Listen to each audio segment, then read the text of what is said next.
Hello everyone. If you are new to my channel, then consider liking and subscribing. It will make me feel wonderful if you do it. Thanks.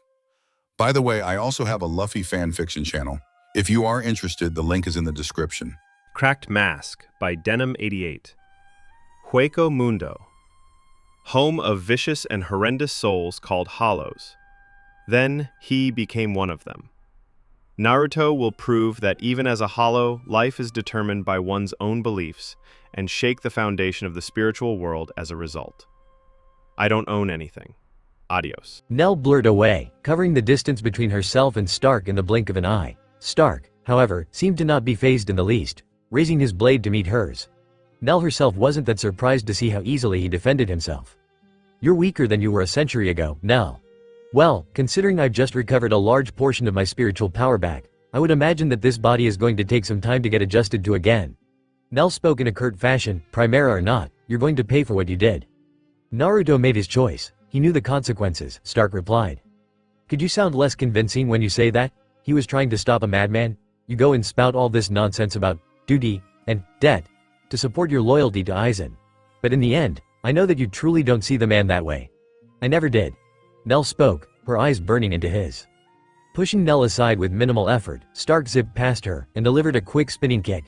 Nell ducked just in time and tried to deck him in the jaw with a fist. Seeing her attack, Stark leaned back and quickly recovered to smash an elbow into her midsection. The former Tercera let out a cry as she flew back into the sand. Struggling to stand up, she gave Stark a determined look. "You're toying with me." Stark shook his head. "No, I'm simply not fighting you with my full power. Doing so would be unfair to you." "Unfair?" Nell repeated, her eyes narrowing. "No, Stark, unfair is when a person suddenly goes and strikes down someone that trusted them. I may not have been around the past 80 or so years, but I can tell that Naruto trusted you." The green-haired Arrancar didn't wait for a reply, once again blurring the way to engage the Primera. As they fought, Stark could almost feel the betrayal she was feeling with every strike she dealt that was blocked. Stark seriously wondered what the hell he was fighting for anymore. Harabel watched the woman she had idolized when she was just a hollow fighting Stark. Nalil II Oderschwenk had been an inspiration to the blonde Tercera with the way she carried herself, even when under emotional stress. It was nothing short of regal. She was a proud warrior, even if she was outclassed by the two current Espada. "And I go and attack the man she cared most for." Harabel spoke to herself. She looked away from the battle to Orihime Inoue, who was once again healing Ichigo Kurosaki and Grimmjow. This was her chance. She could take Orihime and head back to the detainment chamber that she was to be placed in while Stark held off Nell. It wouldn't be that hard, seeing as the two were hardly worn out from their fights. Harabel moved with Sonito, making the distance to the orange-haired girl in the blink of an eye. Right before she stopped, though, she saw a figure jump in front of her. Halting her run, Harabel was now facing down Apache. The younger Arrancar had her arms spread out to block her path, a determined, if not forced look of neutrality on her face. "Apache." The Fraccione looked to Harabel, her voice shaking. "I cannot allow you to take Orihime." She was shaking. "My deepest apologies, but if you go further, I will have to fight you, Harabel-sama. Please don't make me do this." "So you plan to stop me, Apache?" "I will, if I must, Harabel-sama." Apache spoke with determination. "I'm not afraid." "That's good," Harabel replied. "I would expect nothing less of you." Harabel disappeared within the blink of an eye, reappearing with a quick smack to the back of Apache's head, effectively knocking the younger Arrancar out cold.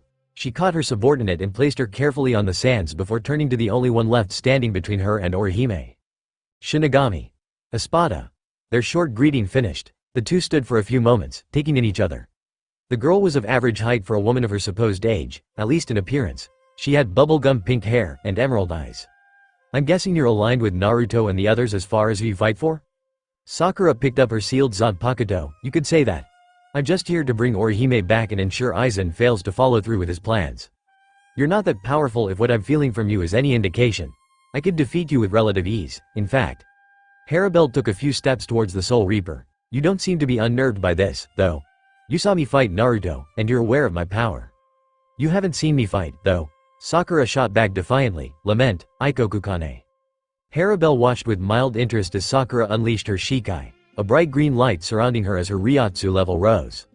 The Tercera felt the ground shake as the two gauntlets that were Sakura's weapon hit the ground. The Rosette looked up to the blonde Arrancar as she hoisted up the two gauntlets by their connecting chains. She spun one around in a similar fashion that one would with a flail, a steady ringing sound resonating from the heavy weapons as she did so. One interesting thing about Ikokukane is that she doesn't like fighting. Your blade doesn't like fighting. Yes. Hence the reason why she regrets using her true powers in battle. Sakura replied, they're only made for attacking. Sakura threw the gauntlet she had been spinning towards Harabel. It began to glow the familiar green color as it neared the tercera.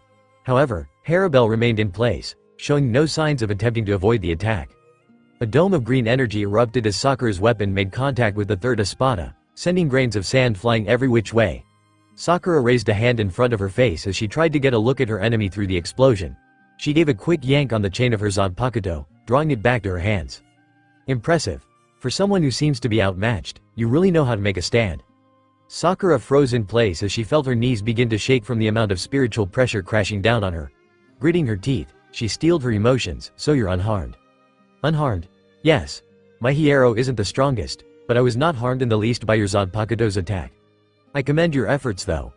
I would expect someone like you to have been finished off well before engaging in a fight with me. Sakura crouched a bit, taking a defensive stance with gauntlets on either hand. Orihime. Stay back. If I'm defeated, I want you to run, understood? Sakura-san. I can't. I won't let you fight, Orihime, please. No, Orihime spoke. I can help too. Sakura spared the teenage girl a look, and felt a smile spread across her face as she saw the girl's look of determination. Alright. Don't go and be a hero though. Just, do what you can. Orihime gave a nod, but her features quickly became fearful. Ah, Sakura-san.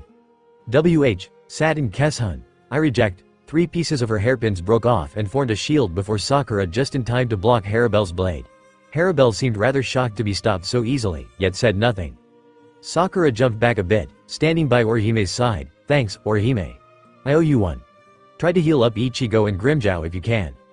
Harabel stood at a ready stance while facing towards the 2 girls. Inoue, my orders are to take you back alive.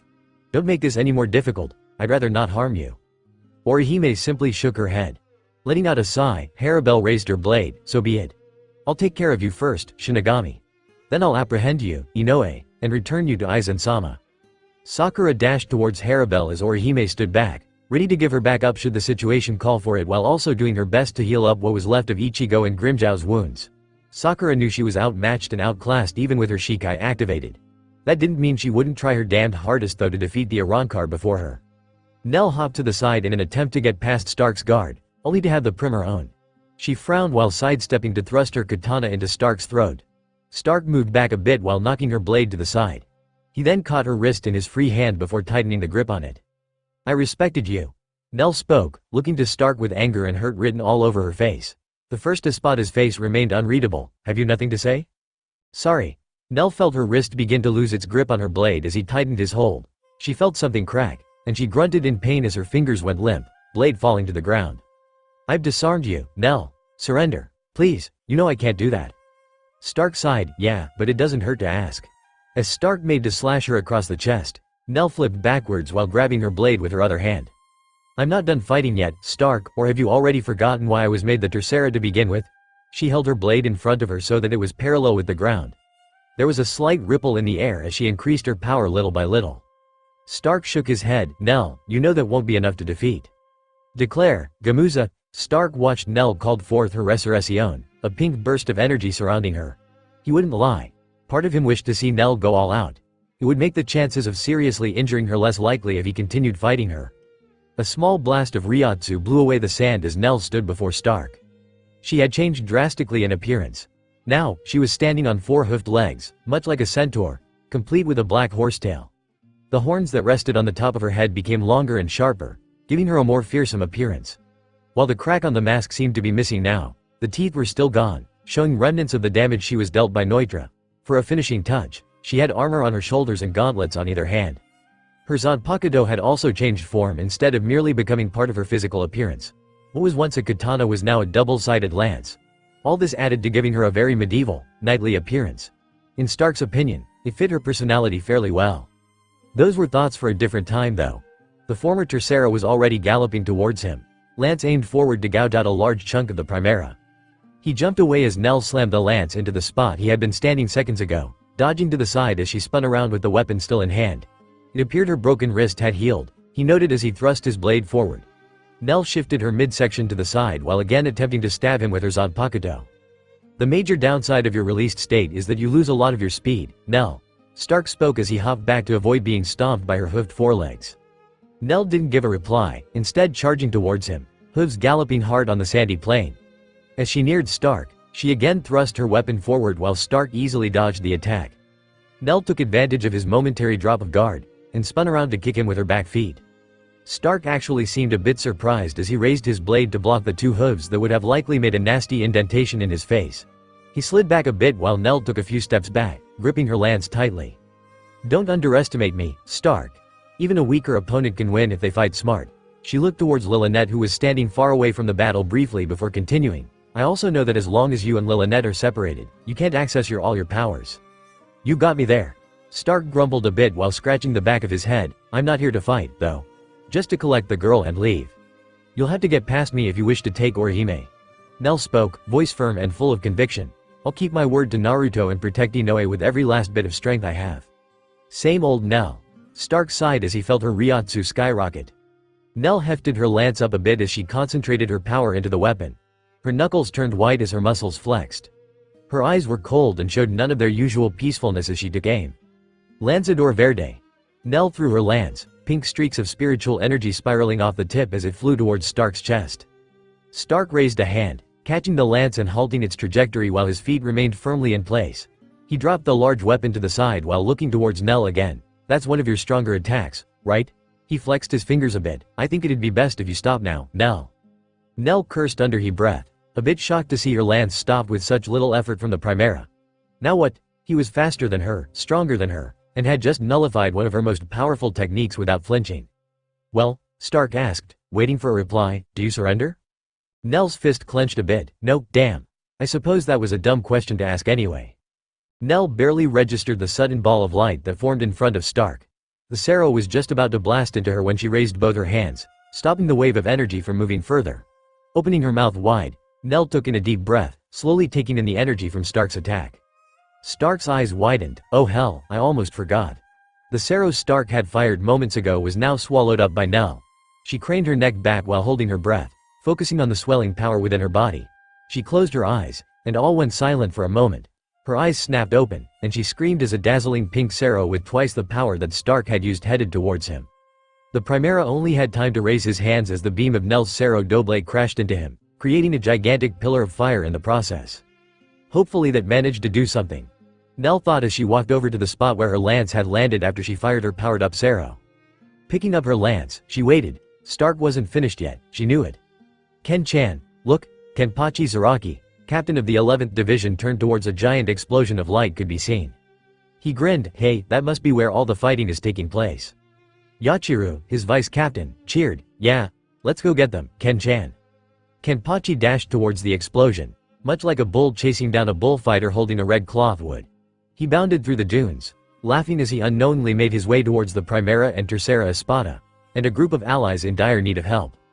Gakuya sheathed his blade as he approached Rukia and Chiruchi, so that was the Septima Espada. He closed his eyes. How pathetic. Chiruchi stood upright while helping Rukia stand. Why yes, that was Zamari Laru. The former Espada was still shaken by how easily the Soul Reaper captain had defeated the Septima. She had never seen such an attack like that of Senbon Sakura. She was grateful that Rukia had explained the situation to the stoic captain before he killed her as well. "Ni-sama, the others, don't fret over them, Rukia." Gakuya spoke as he headed down the hall towards the exit. "Unohana, Zaraki, and Kuritsuchi are in Las Noches as well. In case you haven't noticed, our Arrancar ally is also amongst them." Chiruchi shook her head. "Naruto's Ryotsu is almost undetectable. I think they're all in." She suddenly paused, turning towards the exit. "Hold on. That feels like..." Her eyes widened. "Is that Naruto? It feels like his Ryotsu, but..." Gakuya and Rukia also turned down the hall. "Ni-sama, that Ryotsu. It feels like a hollow, but there's something different about it." Indeed, Rukia was right. Gakuya wouldn't admit it, but the Ryotsu he felt was a bit unsettling, even for him. He continued down the hall. "Come. We'll have to assist the others after all." Sakura felt immense pain rush through her body as she crashed into the ground. She looked flying down, sword pointed downward to impale her. Sakura rolled to the side just in time, the blade cutting off a part of her clothing from her left side. A swift kick from the Espada was stopped by Orihime as she formed a shield in front of Sakura. Sakura stood up before flash stepping away from the blonde Espada, and spit some blood out of her mouth before getting into a ready stance again. "I'm afraid this has dragged on for too long, Soul Reaper." Harabel spoke, her sword pointing towards Sakura. "Hopefully you'll stay down for good this time." Sakura recognized the condensing energy around Harabelle's blade from the fight with Naruto, and began gathering energy into her own two gauntlets. "Don't think that it'll be that easy to finish me off. I'm all that stands between Orihime and you, so I've got a lot riding on me winning this fight." "That may be," Harabelle replied, her sword glowing brightly as she pointed her blade towards the rosette. "Don't forget, though, that even if you somehow defeated me, you'd still have to get past the Primera, and even then, the Segunda, Ichimaru, Tosen, and Aizen-sama could easily crush you." "Let them try, then." Sakura shot back as she shifted her feet while pulling back her fists. Projectile Azul, Tenrai Kanatsuki. Stark stood over Nell, watching as she tried to get up. She had lost hold of her resurrection after he managed to deliver a clean cut across her abdomen before snap kicking her in the jaw. "Sorry, Nell. I warned you, though." Stark spoke as he pressed a foot down on her Zanpakuto. "You knew what you were getting into, yet did it anyway." Nell grunted as she forced her head up to look at him. Clenching her free hand, a pink light began to form. "I'm not done yet." Stark pressed his other foot onto her fist, earning a pained yell from the green-haired woman. "No you are." Nell was kicked a good 50 yards before she even hit ground, rolling a bit as she slid to a stop. She wanted to get up. She wanted to fight. Unfortunately, her body wouldn't let her. She forced open an eye to see the Primera standing over her yet again. "Do you truly enjoy working for him, Stark? Does it matter, Nell? He's more powerful than us. You know what he did to Berrigan all those years ago? He was the king of all of Hueco Mundo, yet Aizen dealt with him perfectly." "You're not satisfied, are you?" Stark sighed. "Of course not. I'm working for a man who sees us as tools. Sure, Hueco Mundo was never a really peaceful place to start with, but at least we were free to do as we pleased." Naruto never knew of the old Hueco Mundo. Nell began. He only knew of what it was like to hunt as an Ajukas. He only saw the kingdom of Hueco Mundo when Aizen took over. "I remember it clearly though, Stark. We were proud warriors." "That was ages ago, Nell. In the past." Nell closed her eyes. Naruto only wanted peace. Stark shook his head. "I loved the kid like a son, Nell. He was a dreamer though. Too bright of a fire burned in him. He was not like the rest of us." "You're wrong," Nell shouted, her eyes glistening with tears. "He wasn't a dreamer. He was a believer. He knew that we deserved better. He didn't weep over our oppression. He planned to end it. Aizen would have killed him without batting an eyelash. At least Naruto wasn't afraid of standing up for what was right." Then it happened. Stark was the first to feel it, then Nell. Turning back, Stark saw the body of Naruto, still lying motionless. However, a red aura was surrounding him. The red aura began to grow in size until it was the size of a large bonfire. A hand twitched. Then a foot. Slowly but surely, Naruto began to move.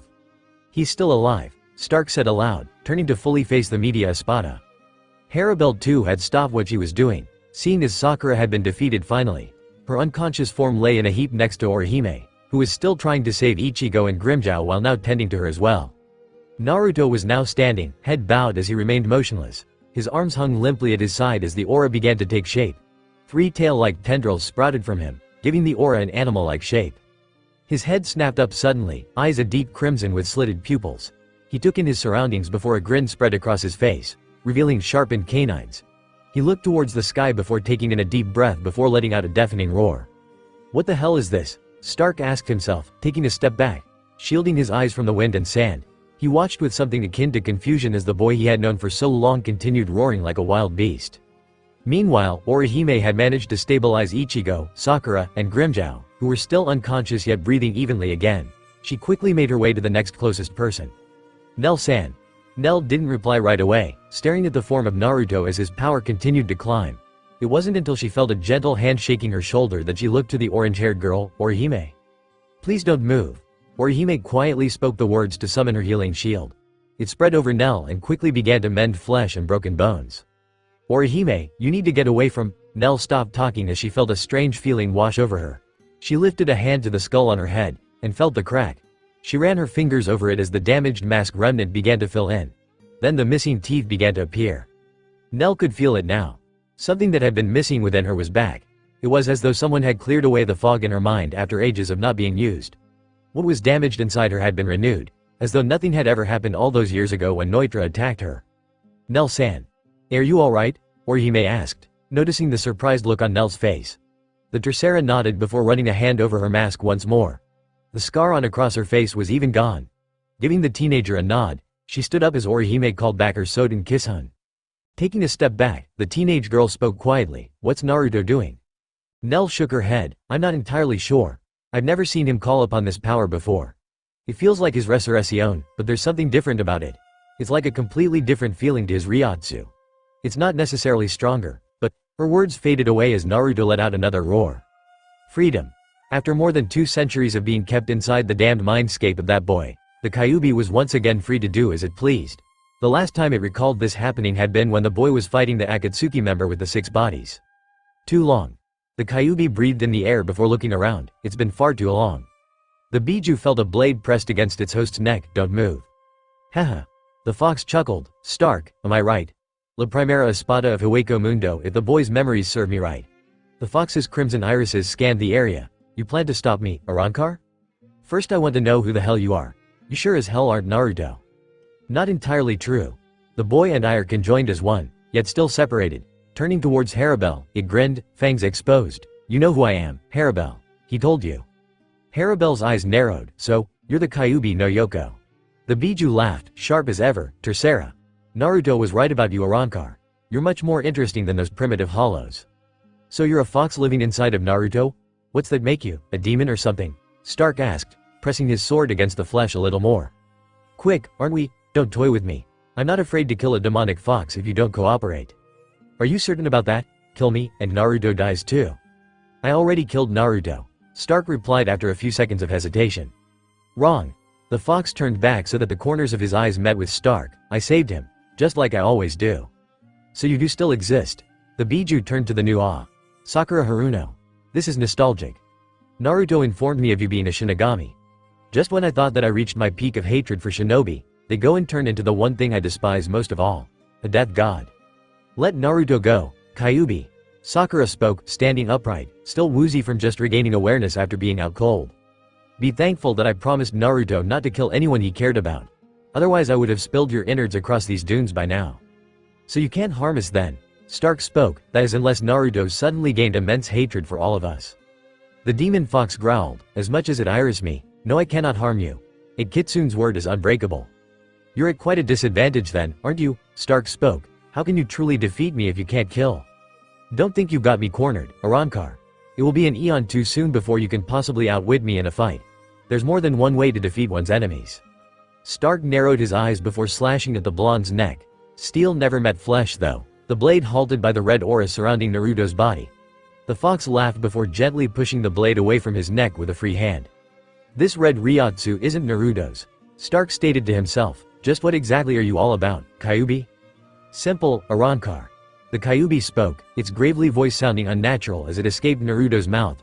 I'm going to kill Aizen and anyone who stands in my way that Naruto has no care for. Demon I may be, but I still abide by the natural laws of the universe. That man is overstepping his boundaries. So you and Naruto are cooperating, I take it? Harabel spoke, I never thought Naruto would work alongside a demon. Desperate times call for desperate measures, Tercera. Agreed. Stark spoke, putting more power into his swing this time. The Kyuubi's eyes followed the blade's movements, and disappeared from view, leaving behind only a residue of tainted energy in its place. The fox reappeared behind Harabel, clawed hands slashing at her back. The Tercera jumped back, a few strands of her hair falling to the ground. She was by Stark's side, blade drawn. She looked to Mila Rose and Sunday to Sunday, who had taken to standing in the background along with Lilynette when the battle got too dangerous for their capabilities. Mila, Sunday to Sunday, take Apache and head back to my quarters, Harabel spoke. Harabel-sama, what about? Harabel's eyes flashed dangerously. That's an order, Mila Rose, go. The two Fraccione bowed before appearing in front of their fallen partner. Mila picked her up while Sunday to Sunday helped place Apache on the taller Arrancar's shoulders. The two gave a quick glance to their superior before vanishing with a sonito. Lilynette. Stay back, don't get involved unless we have no other options. You know what I'm talking about, right? Lilynette nodded. Okay, Stark. The Biju snorted, so, Arrancar can show fear after all. I always thought Naruto was an exception to the norm. This should make things much more entertaining. Naruto. Looking behind, the Kyuubi saw Nell standing. Her eyes were showing clear concern and a bit of fear. The fox shook its head while smiling. The boy's unresponsive, Oderschwenk. You're wasting your time and breath on calling for him. Nell took a step forward, intending on confronting the Biju. Nell, wait. Nell turned to see Sakura walking slowly towards her. Sakura? Sakura continued towards the fox, who was simply watching her with the usual smirk on its face. Kyuubi. I remember fully what you once did to Naruto. Hey, good. Then you know what I'm capable of in a fight as well. It wasn't too long ago that I nearly killed that damned Orochimaru. Don't forget what the boy did when he lost control briefly in Konoha when Akatsuki invaded. He's stronger than you, Kyuubi. Sakura spoke, her eyes never leaving the foxes. Far from the truth. Even with him unconscious, my power is suppressed by the seal. The only way to break free is to have him remove it. Why are you helping us? Helping you? The Biju turned towards the two Espada while chuckling a bit. I never said I was helping anyone. I'm merely getting rid of a threat to my eventual freedom. I cannot bring forth destruction when that madman is ruling the spiritual world. The two were interrupted by a flash of light. Sakura jumped away while the Kyuubi merely sidestepped a large arrow fired from Stark. Lifting a single finger, the Kyuubi gathered power. Nice, but I'll show you how it's properly done. Stark and Harabel both watched in disbelief as a gigantic sphere of energy formed in front of Naruto's index finger. Harabel prepared herself. Naruto isn't capable of gathering that much energy that quickly. Kyuubi's eyes shined a bright crimson for a moment before it spoke, Sero. The ball of energy expanded before a large beam shot out of it, blood red in color. Son of a Harabel, get behind me, Stark shouted. Harabel didn't hesitate, running behind the Primera as he slashed his blade vertically at the blast. The Sero split in two, both parts flying in opposite directions as the Primera breathed heavily. Nice, isn't it?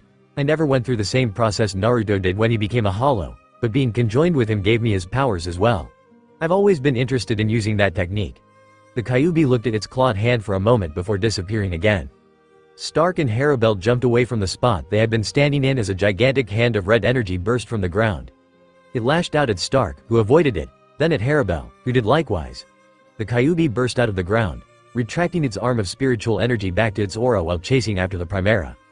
It's like fighting two at the same time with that red cloak of energy surrounding him. Stark commented before blocking a kick from the possessed blonde. He saw Harabel appear behind the demon fox, aiming to slash it down. The Kyuubi spun around while wrapping a tendril of its cloak around her sword. Harabel felt a burning sensation run down her arm, and quickly yanked the sword from the fox's grip. She glared at the Kyuubi as it merely looked at her with a mocking smirk. Careful, Tercera. My spiritual power isn't something you want to get too close to. Ichigo felt like he had been sleeping for ages when he finally opened his eyes. He looked around, only to see what appeared to be a bright red and glowing Naruto fighting both the Espada at once. What the hell? The substitute Soul Reaper mumbled as he sat up. Naruto's power is definitely different. Ichigo turned to see Grimmjow awake as well. He was watching the fight with a rather thoughtful expression on his face. Different? How? Grimmjow shrugged. Hell if I know, it just feels different. It's the Kyuubi. Both turned to see Sakura standing off to the side with Orihime.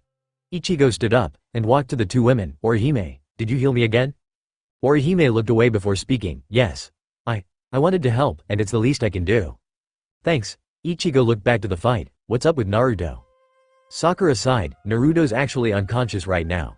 Biju is in control of him right now. Biju? Grimmjow echoed.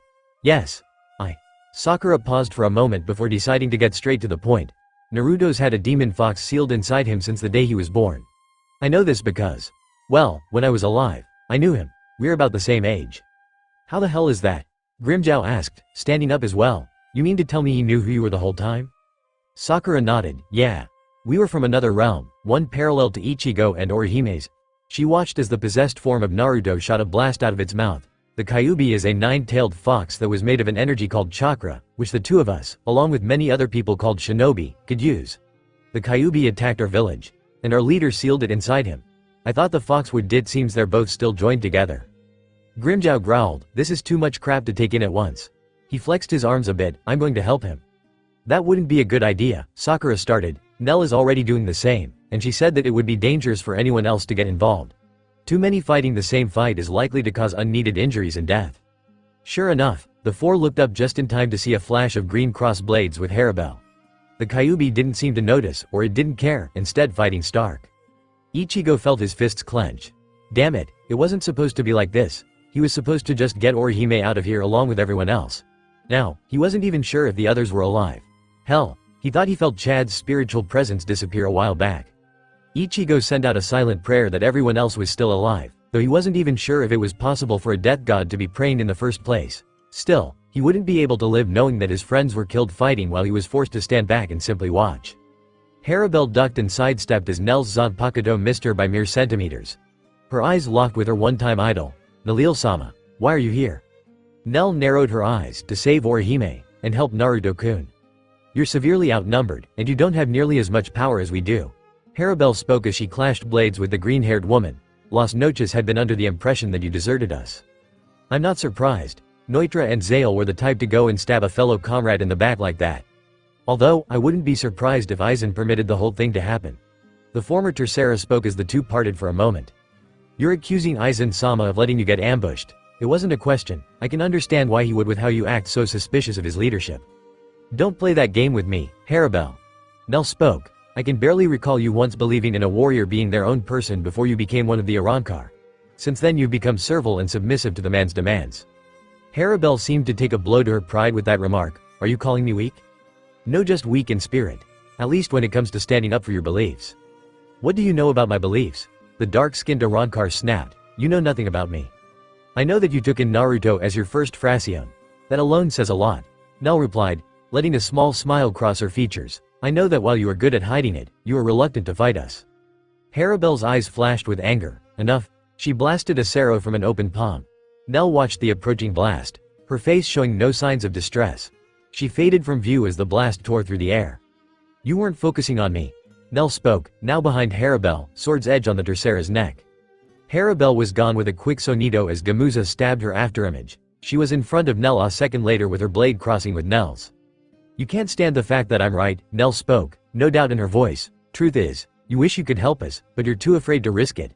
Not for your sake, but those you care about. Harabel though of her three female subordinates. She heard a voice in her head agreeing with Nell. She was afraid of what ramifications would result from betrayal. She had trained them all, and looked to them like daughters. She feared what would happen to Apache because of this betrayal. All her instincts were telling her Apache had been dead serious from the start about helping Naruto usurp control from Aizen. Nell took advantage of the moment, delivering a kick to Harabel, which was blocked by the Tercera's open palm. Harabel's teal eyes met Nell's light brown. Don't talk like you know my struggles, Nalil. I do, though. Nell spoke, her smile once again on her face. After all, we both share the same aspect of death, don't we? Sacrifice? I said enough. Harabel cried out, slamming her blade into Nell's. The fallen Espada lost her ground, flying into the sands below and landing on her feet with a grunt of pain. Harabel was in front of her before she could blink. Sparks flew as Stark was forced on the defense, blocking the wild yet skillful attack of his one-time subordinate that was now possessed by the demon that was apparently inside him. The boy wasn't even using his blade, instead using fists and legs and his spiritual energy to fight. Stark found an opening in the Kyuubi's attack, and thrust his sword into the boy's chest. Blood poured from the wound, and the Kyuubi was stopped in its assault. Stark looked up only to see the fanged smirk of the Kyuubi. Got you. The air shook as the demon fox connected a fist with Stark's face. The Primera saw stars, barely registering the fact that he was sent rocketing into the sands below. The Kyuubi chuckled a bit as he yanked the sword out of his chest, the wound closing up as he dropped the sword down to the ground below. Still hovering in the air, the Kyuubi gave the Primera a look that showed clear disappointment. I had expected better from the supposed top espada in Aizen's forces, Stark Coyote. Damn it, now he's addressing me by my full name. Stark grumbled as he stood up. Sorry, I really don't feel like going all out, even if you were supposedly a demon lord or whatever. Very well, your problem then. Kyuubi drew out the zanpakuto tied to his waist and pointed it upward. You'll be first to be cut down by me, then I'll take care of the others. I thought you said you can't kill me, something about a deal with Naruto. An arm or leg won't kill you. The Kyuubi smirked. You're tough, you'll manage. Stark felt the air become heavy as the Kyuubi's Ryatsu grew. He can't already have all his power back to perform it again, can he? Ravage. Stark went to pick up his blade, and prepared himself for round 2. Ray de Z. The fox paused, his eyes squinting shut as he gripped his head. Fool, don't interfere with this. I have this under control. Stark watched as the demon fox began roaring obscenities. What now? Fine. Don't screw it up, Uzumaki. The Kyuubi's head drooped, and his shoulders went limp, blade still in hand.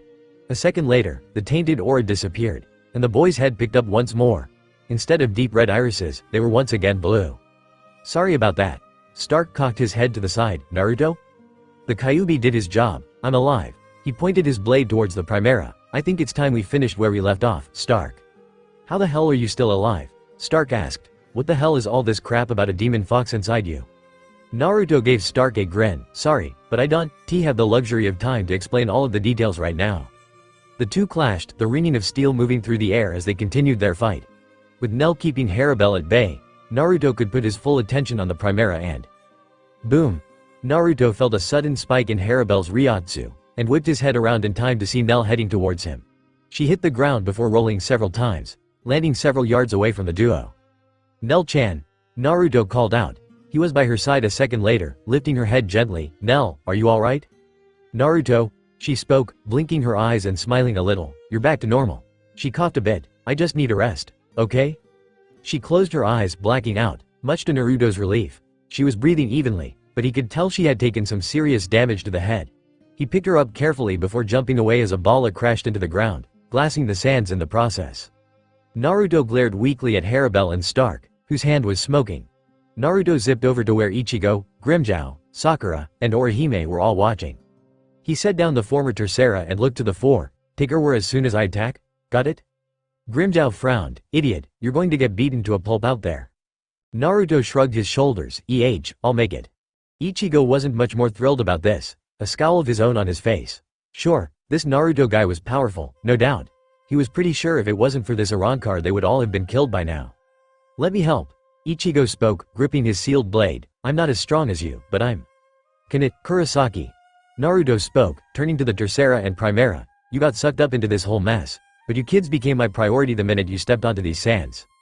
Sakura stepped forward. "Naruto, this isn't like when we were kids, damn it. You don't have to do this all on your own." "Yes I do." Naruto replied. "I'm the only one with enough energy to fight them." He looked to Grimmjow. "Hey, open up a Garganta as soon as you can." "Like hell I will."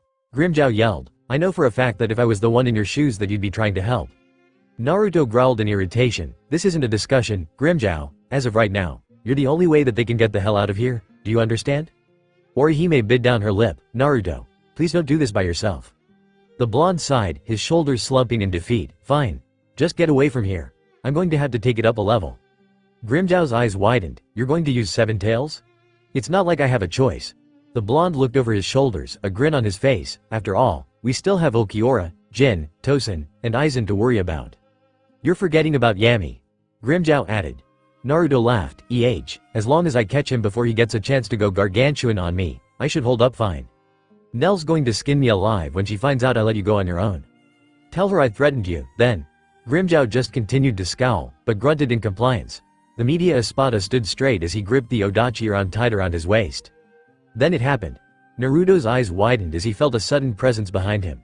He looked in time to see a flash of green light, and only thanks to pure instinct did he manage to jump out of the light's direct path. He was hit by an explosive wave of heat and sent rolling through the dunes. Harabel and Stark looked up to see Ulquiorra with his finger pointed towards the spot where Naruto had been standing.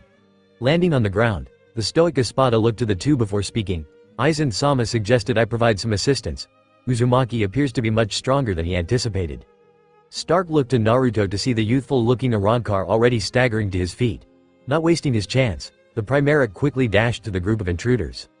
Orihime didn't even know what happened, feeling something grab a hold of her waist, and the next second she was being held by the first espada, H-ha. Harabel looked to the Primera, her annoyed expression barely visible behind her jacket collar. "Why didn't you just do that in the first place?" Stark just shrugged. "We didn't have the opening. We were being attacked the whole time. Besides, if one of us had attempted to go for the girl, then that would have left only one of us to provide cover while we did so, and as long as Naruto is standing, he's a pain to shake off." Stark gave Lilynette a nod, and the youthful espada quickly vanished ahead of the others, making a dash back to their quarters.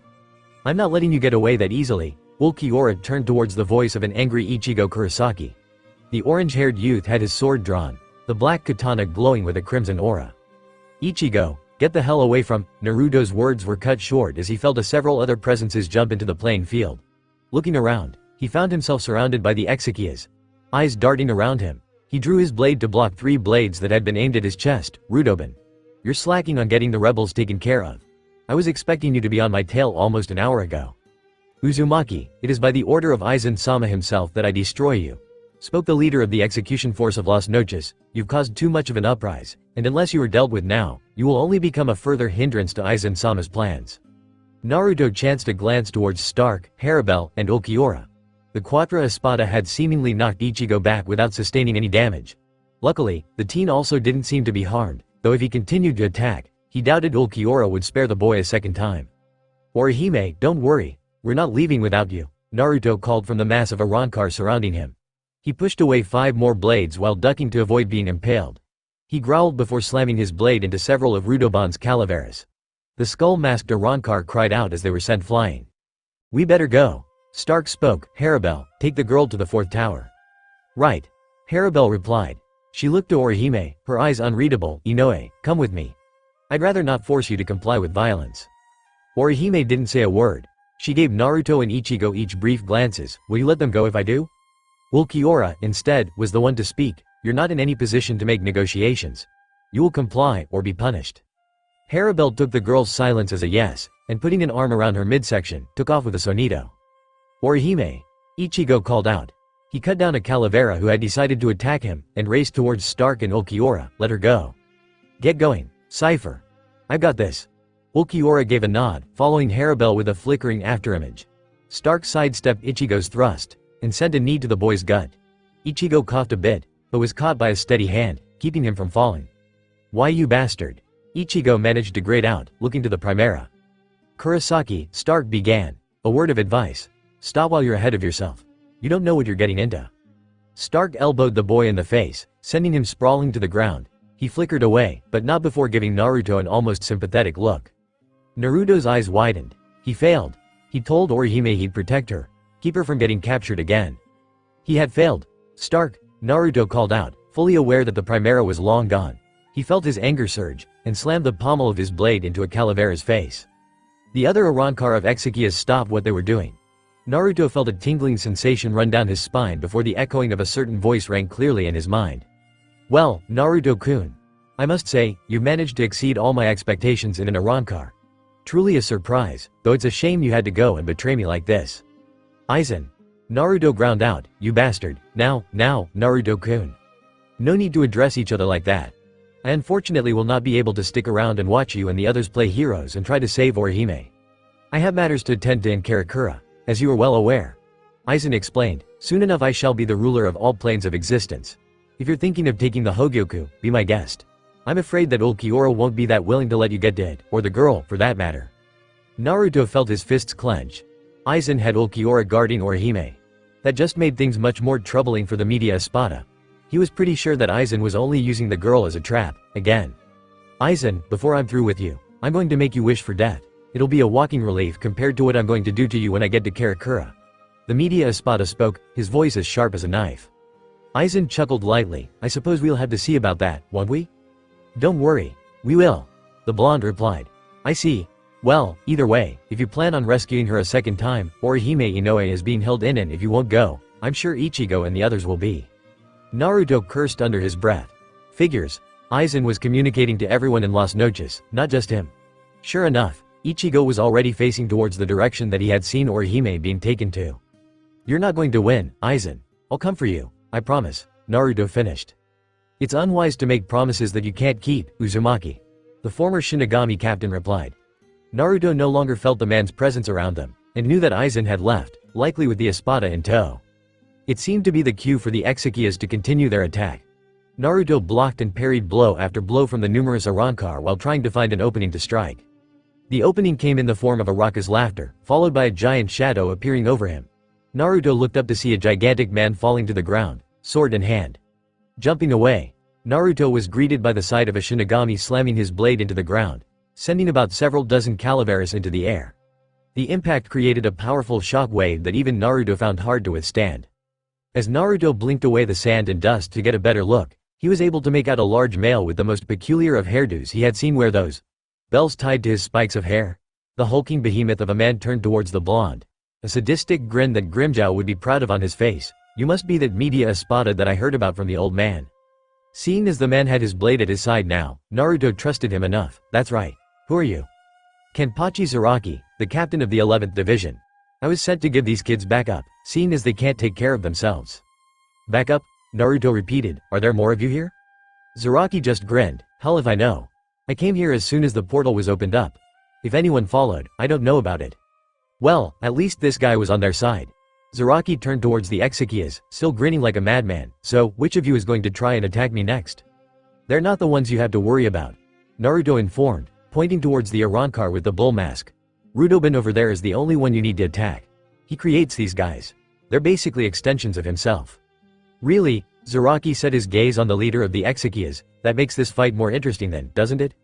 Naruto watched the Shinigami captain charge towards the mass of Calaveras, laughing the whole while. Naruto looked towards the group, and noticed another newcomer had arrived. Judging by the badge on her shoulder, she was the vice captain of Zaraki's squad. Ichigo looked to Naruto as he approached the group. Now what? Naruto just smirked. What do you think, Kurosaki? We go and get Orihime back, and then go and take out Aizen. So, she's being held in the 4th tower? Naruto nodded. Yep, and it seems like she has Ulquiorra guarding her. If that's the case, then Aizen's through toying around with us. Ulquiorra's is the 4th in line of power, and even I haven't seen him use his full power in battle. Hey, is that? The group turned to Sakura, who was looking towards one of the white structures in the distance. What's up, Sakura? Sakura's eyes widened before a smile crossed her face. It's Rukia. Ichigo's head perked up at the mentioning of the Kuchiki girl. He looked towards the same building, and sure enough, 3 figures were heading towards them. One of them was definitely Rukia. Ichigo recognized the spiritual power the moment he noticed it. Naruto felt a smile cross his face as well, but for different reasons. He could sense the presence of Chiruchi among the 3 heading their way. Although, he wasn't sure about the 3rd presence. Huh, looks like Bikuya's here too. Naruto turned to Ichigo. Bikuya? Yeah, he's a Shinigami captain, and Rukia's older brother. A bit of a pompous bastard, but at least he's on our side. The orange-haired teen replied, looks like an Arrancar's with them. That's Chiruchi. Don't worry, she's with me too. Naruto spoke. If she's okay, then maybe the other Privarin survived as well. Their conversation was interrupted by about a dozen howling roars. The sand around them erupted as several gigantic hollows burst out of the ground. Naruto was able to quickly assess their power. Ijukas and nothing less. Crap, Aizen must have sent them. Naruto looked to Grimmjow. Hey, Grimmjow, feel like helping me out here? Grimmjow smirked. Are we keeping score? Naruto rolled his eyes. Just help me get past them, we need to get to Ulquiorra. Sounds fine to me. The SXTA disappeared, and a second later one of the massive hollows split in 2 as the SXTA reappeared by its feet, Pantera in hand and stained with fresh blood. The SXTA continued onward as more Ijukas began to appear out of the ground. Naruto looked towards the group behind him. Alright. Our goal is to get to Orihime Inoue. Any objections? What about Nell? Sakura voiced. We can take care of her until she awakens. Naruto whirled around to see a woman with long, dark hair that was braided. She too was wearing a captain's haori, and had a serene yet powerful aura about her. It sent a chill down Naruto's spine. It was sort of like the feeling Aizen gave off, but not nearly as menacing. Hana Taiko. Sakura called out, sprinting to the woman. You're here too? Hana gave a nod to her 4th-seated officer. Yes. Yamamoto Sotaichu thought it would be wise to send members of the 4th Division to help heal the injured. Yasutora and an Arrancar that calls himself Gatenbane Mosquito were found by us. We healed their injuries, and Izen stayed with them while I went on ahead. They should be here momentarily. Good. Sakura let out a breath. Orihime was taken too. I'm aware, Sakura. Hana spoke, her smile dropping a bit. She turned to Naruto. I assume that you're our ally that Kazuki Urahara has informed us about. Naruto gave a bow. Yes, ma'am. I'm Naruto Uzumaki, the media Espada. Ah. Hana's smile reappeared. I must commend you for being so brave and standing up against Aizen, despite being outnumbered so greatly. Well, I'm not alone, ma'am. The blonde nodded to Ichigo and Grimmjow, who were currently cutting their way through the monstrous hollows. That's true. She looked towards the substitute Soul Reaper, who had gone off ahead while Grimmjow continued to lay to waste any and all hollows who got in his way. I take it you're going to help that Arrancar. Naruto sighed. Yeah. I appreciate you keeping a watch over Nell-chan for me. Let her know what happened when she wakes up if you could. With that being said, the blonde dashed off to help Grimmjow while Hana began to heal any minor wounds that Nell needed tending to. Hana Taiko, is there anything I can do for you? Sakura spoke, kneeling beside her superior. I think Rukia and the Privarin Espada over there need some treatment. See what you can do, and inform me if you have any problems. I do believe that a few more of our allies are coming this way. Sakura blinked before closing her eyes and letting her senses expand outward. She could sense Izan, Chad, and an Arrancar heading this way. Sending her senses out a bit further, she was able to pick out 6 other individuals. Renji and Uryu were among them. The Rosette stood up and gave a bow to Hana. I'll begin treating the injured immediately, Hana Taiko. She flickered from view with a quick flash step, reappearing a ways off by Rukia. Hana smiled as she watched her subordinate begin treating Rukia's injuries. You've grown a little stronger, Sakura, even if you don't realize it. They're going to be here any minute now. Will you stop saying that, Kira? You're annoying the hell out of me, grumbled Akaku as he took a bite out of a rice ball he had brought along. The 5 Shinigami in charge of guarding the 4 cardinal posts and central post of the Ba, a small group on the central pillar. They were Akaku Madarain, Izuru Kira, Shuhei Hisagi, Yumachika Ayasagawa, and Shikamaru Nara. They were instructed to arrive ahead of the others and set up post before the enemy arrived. Shikamaru, who was looking up to the sky, spoke, "We better get ready. I think they just opened up the Senkaimon." The other four grunted in agreement and disappeared, each heading towards their respective pillar. A few seconds later the others that were to help fight against Aizen arrived. Shikamaru felt a little better knowing that Yamamoto himself was here for this fight, as well as Shunsui and Yukitake. Shikamaru hopped down from the top of the pillar, and stood behind an air vent on the top of a nearby roof. He'd need the element of surprise if he was going to win this fight, and staying hidden would definitely help with that. It helped that the pillars were invisible to the naked eye, too. A moment passed before four Garganta opened up, revealing their enemies. Shikamaru felt his hand clench around the hilt of his sheathed Zanpakuto. This battle would decide the fate of Karakura. No, it would decide the fate of all of Soul Society, if they failed. He shook his head. Now wasn't the time for pessimistic thoughts. He needed to stay focused, and concentrate on the enemies. He'd lay low, and wait until he was needed. His captain elected him for this job for a reason. He had faith in Shikamaru, and so did Rengoku. "I just hope they were right in putting me here," Shikamaru sighed. He'd find out sooner or later, it was all just a matter of time. "So, this is the tower, huh?" Ichigo had managed to cover a lot of ground rather quickly. He could feel Naruto and Grimmjow, along with several of the others' Ryotsu levels slowly making their way towards him. He could also feel the faint presence of Orihime up at the top of the tower, as well as Ulquiorra's. He gripped his Zanpakuto tightly, and ran to the entrance. Forcing spiritual power into his feet, he burst off the ground and burst through the ceiling. He began losing track of how many floors he flew through after the first 10, and was soon at the top floor. Ulquiorra felt the boy's presence right as Ichigo exploded through the floor. His Bankai was activated, and his wounds were healed. "So, you came." Ichigo stood before the Quattro Espada, eyes on the Arrancar. "Damn straight I did. Now let Orihime go." Ulquiorra closed his eyes while let out an amused scoff. "Don't act as though you have the power to make demands with me, Ichigo Kurosaki. I'm far more powerful than your little mind can comprehend." Drawing his own Zanpakuto, Ulquiorra continued. "Aizen-sama has ordered that I guard this girl.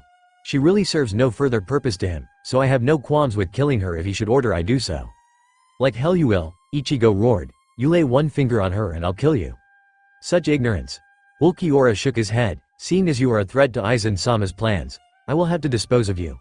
I don't feel you are worthy of my blade, but because you are such a nuisance to us, I have no choice but to end this as quickly as possible." "Ichigo." Orihime spoke as she took a step back. She'd just get in the way if she got caught in their fight. "Don't worry, Orihime. I'll end this quick, and then we can all get the hell out of here and defeat Aizen."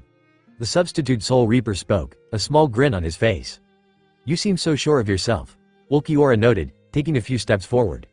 "Yeah, I suppose I am." The two flickered from view, sparks flying as they met in the middle with their blades pressing against each other.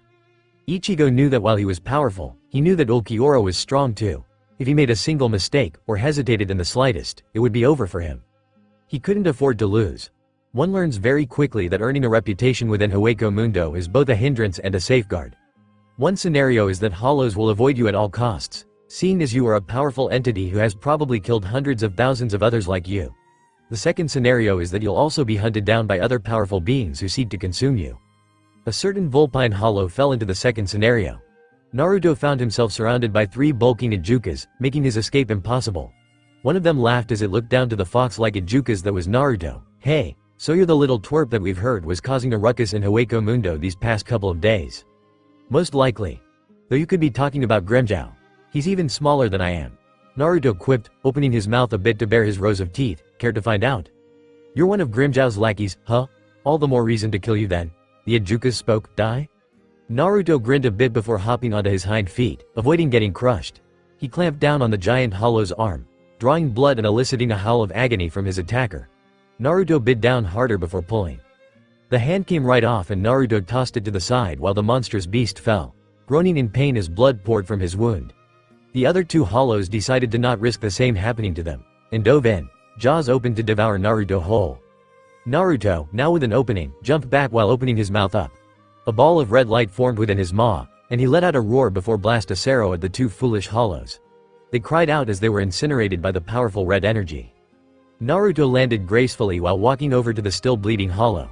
He looked down into the Ijuka's eyes. "See, if you had just decided to leave me alone, this wouldn't have happened." "Gah!" The Ijukas screamed as it felt its chest get ripped open by a set of claws. Naruto bit in while feeling more power wash over him. Within a minute, the screams had stopped, and the voices in Naruto's head died down a bit. He licked his lips while sitting down to lick his paws clean of the blood. Naruto, do you really have to take your sweet time with every kill you make? Naruto looked up to see a hulking bull-headed Uchiha walking towards him. Hey, Ulfort, hungry? The larger Manos looked down at the kill Naruto had made before hunkering down and taking a bite himself. I don't know why you go through all the trouble to kill such weaklings. Naruto shrugged his shoulders. No need to go through the effort and take on one of the more powerful Uchikas when I can just settle for the moronic ones. They may not have as much to them, but they keep me satisfied. Ulfort grunted before taking another bite. He turned to Naruto as he finished. Grimmjow says we should move to a new spot. The fox Uchiha cocked his head to the side. Huh? Why? He says he's been hearing rumors about a pair of hollows that have been killing tons of other hollows without even trying. He thinks they may be a pair of Vasto lords. Naruto's blue eyes narrowed. You sure? No, but Grimmjow for once doesn't want to risk it. Ever since that last run-in the forest of Manos. The hulking Uchiha replied as he got up. Come on, everyone else is meeting back at the high dunes. That run-in with that horde of Uchiha could have been settled, you know. I could have defeated them. Ulfort laughed a little. Right, and I'm sure that the Manos Grande are actually plotting to take over Hueco Mundo. Face it, Naruto. You were about to get killed. Had Edorad and Grimmjow not been there to save your hide, you'd be part of some hollow right now. Naruto snorted a bit. Yeah. I think I recall you being ganged up on by about 20 Manos Grande on more than one occasion and me needing to save you. Ulfort growled while Naruto chuckled, trotting on ahead of the bull Uchiha. High Dunes was the current residency of the group Naruto had joined a few decades back. The place was, as the name implied, full of dunes that were higher up than most of the surrounding landscape. It gave them a clear view of the lowlands, and it was much more breezy there than in most spots. When the winds blew, the sands provided the necessary cover for the group to hide while tracking down the occasional hollow that intruded on their grounds.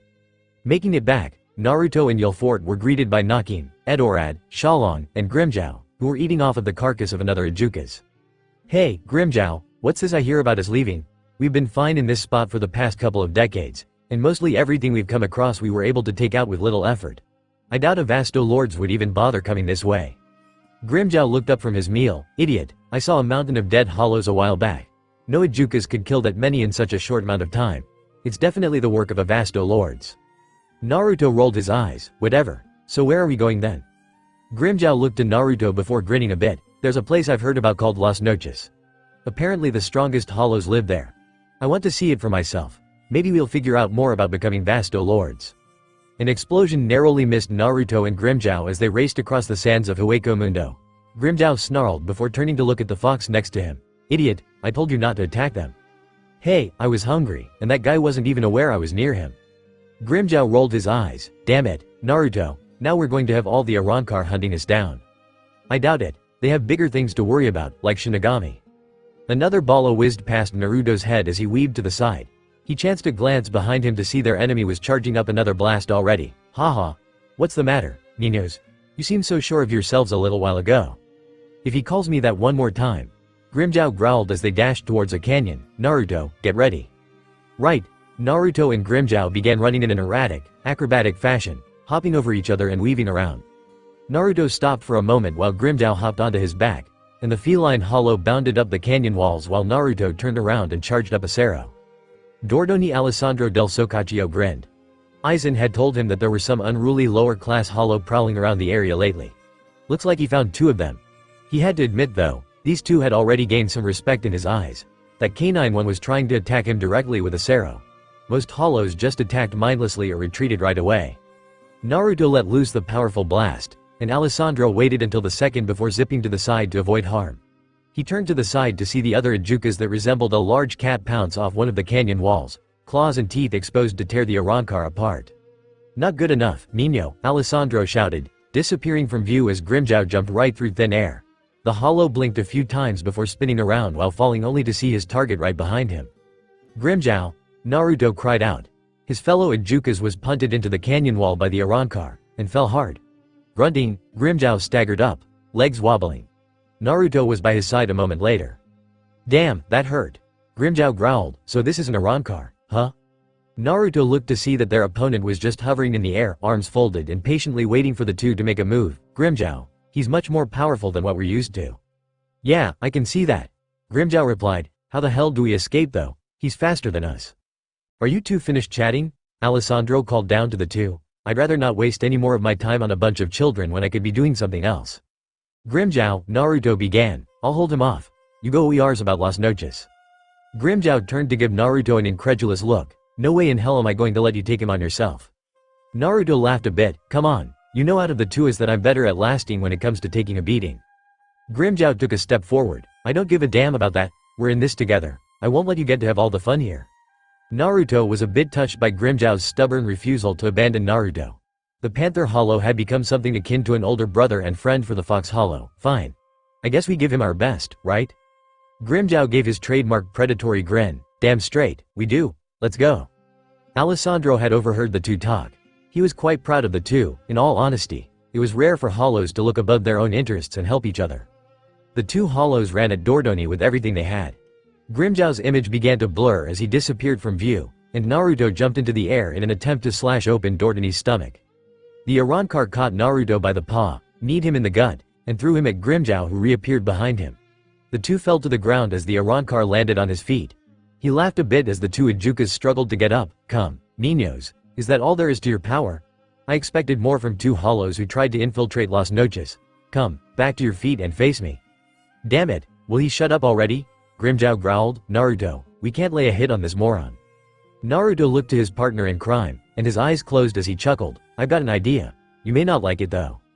Grimjow's eyes narrowed. What are you thinking? Easy. I be the bait, grab hold of him, risk death, you finish him off. Simple as that.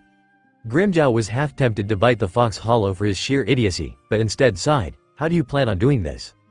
Naruto just nodded to his tails. I'll let them do the work. Trust me on this one.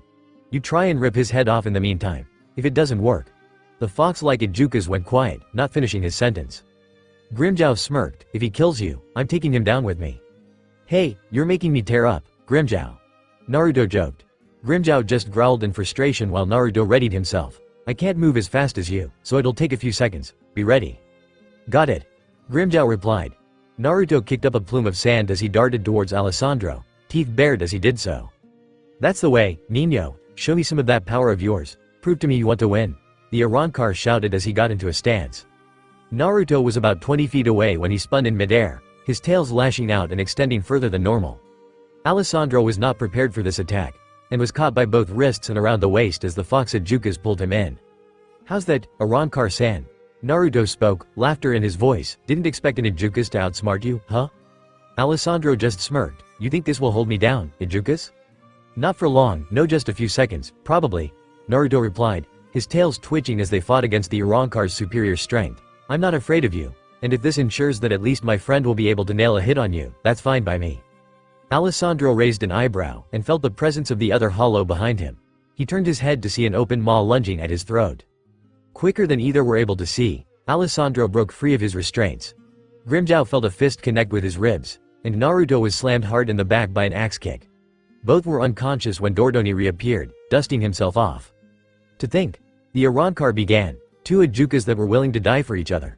He didn't reach for his blade, instead kneeling down beside the fox-like Hollow. Perhaps there's a reason we met, niños. Naruto and Grimjow had awoken to find themselves laying in a small cavern.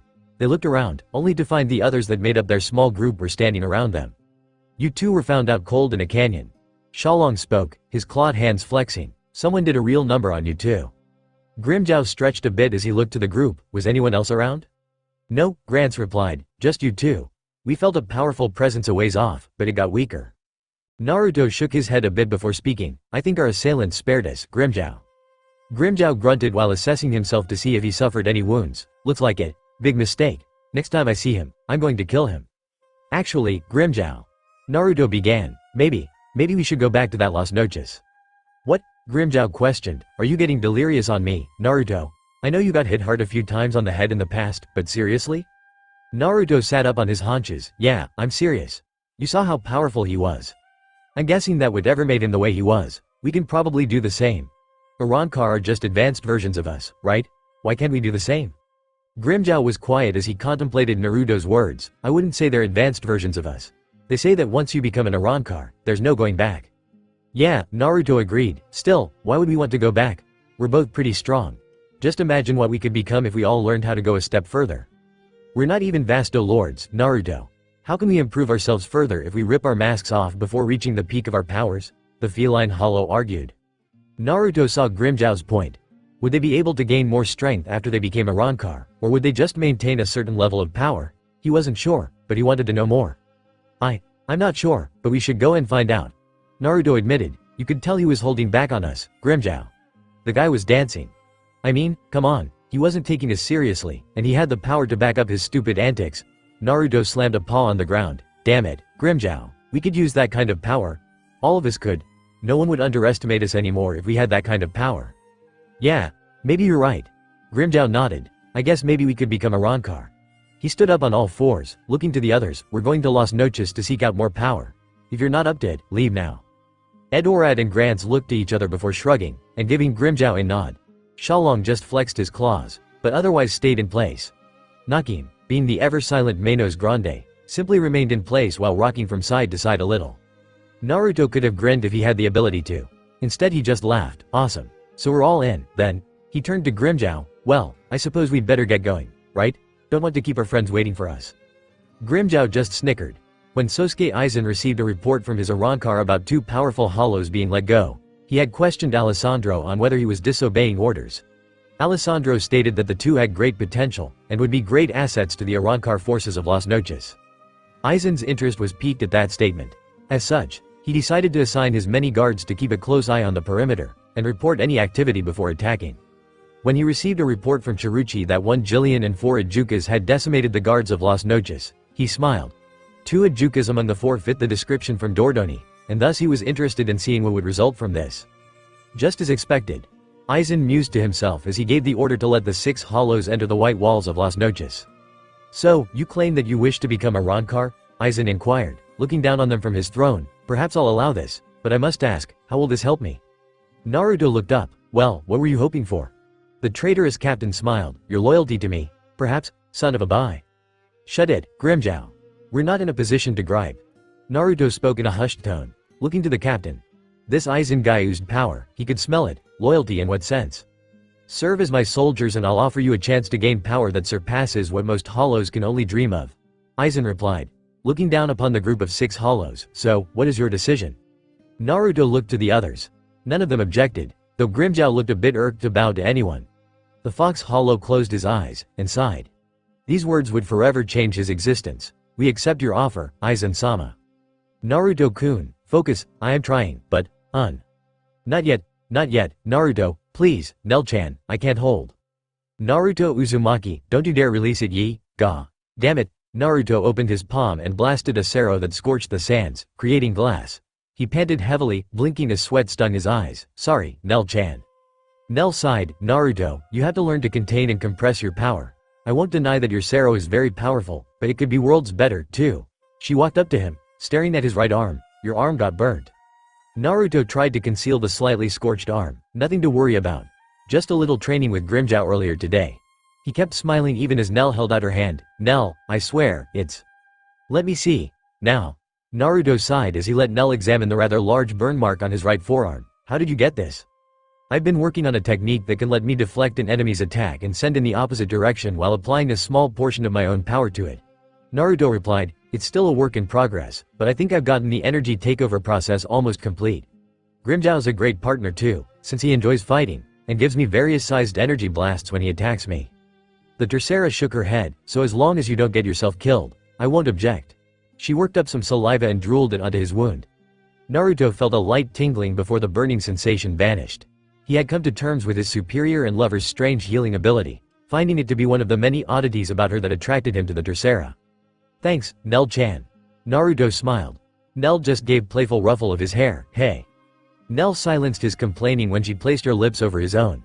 Naruto quickly grabbed a hold of her waist and replied by sucking on her lower lip a bit, eliciting a soft moan from the green-haired beauty. Naruto-kun. Not out here. Nel half whispered, half panted. Naruto groaned before reluctantly complying, pulling away from her. You started it though. He looked to see Nel give him a pout. Alright. I don't want anyone to see us out here if we kept going. Nel grinned, in the sand. Huh? She leaned a bit closer. As odd as it sounds, I think we may have to keep it in mind for a later date. Naruto raised an eyebrow. Never thought you were into being kinky, Nel-chan. Nel blushed a bit. Being open-minded and being kinky aren't the same. The blonde just gave her a grin, right? So tying me to the bed with spirit energy resistant rope and having me beg for. Okay. The Tercera sighed, so I'm a little out there, not like you don't enjoy it. Naruto laughed while kissing Nell endearingly. Nell, there's nothing about you I don't enjoy. The Espada just smiled. Thanks, Naruto. No need to thank me, Nell-chan. Just keep being you. Nell rolled her eyes. Good grief, Naruto, you sound like you're stealing those lines from the pages of a cheesy romance novel. Nell stood on a balcony overlooking the desert sands within Las Noches, a wind buffeting her emerald locks of hair every once in a while. Boom. Nell smiled a bit as she watched Naruto spar with his longtime friend, Grimmjow. While she didn't entirely agree with the blue-haired Arrancar's philosophy and way of living, she knew that Naruto viewed him as family. If Naruto could trust him, then she could at least entrust Grimmjow with Naruto's more intense spar matches. Boom boom bom bom boom. Nell brushed back a strand of hair as a barrage of bala crashed into the sands, sending the fine-grained surface in every direction. She looked on as a figure burst from the cloud of debris, 5 tails waving behind him. Naruto had just learned how to maintain control of his resurrection recently, and Grimmjow had been more than agreeable to test the blonde's limits. Jiger Jax himself had learned how to control his true form just a few years ago himself, and the two were practically equal on all fields of combat, aside from Grimmjow's superior speed. Naruto had that balanced out though with his amazing defense. A blue streak smashed into Naruto, and Nell winced as Naruto went spiraling towards one of the many red pillars. Grimmjow laughed as Naruto got up, shaking his head before looking back up to the feline Arrancar. Come on, Naruto, Grimmjow taunted, you're hardly giving me a challenge today. Naruto grumbled something about sadistic speed demons before standing upright. He looked to Nell before speaking, permission to fight without holding back, milady. He gave a smirk while bowing a bit. Nell sighed, I'd rather you not. The damage you two would cause would have Aizen-sama upset for certain. Grimmjow groaned as he landed a short ways from Naruto. Seriously, Nell? Come on, Aizen doesn't give a damn about us outside of what we're capable of, even you know that. Nell was behind Grimmjow a second later, sword pointed at his neck. Grimmjow, I think you should focus on your basic skills first before you try to further improve your powers while using your resurrection. Grimmjow's eye twitched as he felt the point of Nell's cold steel poke him in the neck a bit. TCH. He returned to his reverted state, the armor on his body breaking off into pieces of spiritual power and reforming his Zanpakuto. Naruto did likewise. Nell-chan, I've never seen your resurrection yet. You wouldn't mind showing us, would you? The blonde Fracione asked with a grin. Nell tilted her head to the side while thinking for a moment. Well, I suppose I could show you too. I really don't see a reason to though, so. You're just embarrassed that we'd be able to run circles around you with our forms, aren't you? Grimmjow began. You're scared that we could overpower you, right? Nell gave the blue-haired brawler a cute smile. Grimmjow, I respect your abilities, but it will be a century too soon before you can defeat me in a battle with resurrection. Say that again, I dare you. Grimmjow growled, leering at the woman. Nell just shook her head, short-tempered to the end. She sighed, very well, gentlemen, I'll reveal my released form to you. She held her sword out in front of her, stopping in the midst of her movements. Please take a few steps back. After the two were a good 15 yards away from her, she continued with her movements, taking a few deep breaths while closing her eyes. She let her Ryotsu build up, causing the two lower-classed Arrancar to sweat a little. She wasn't kidding.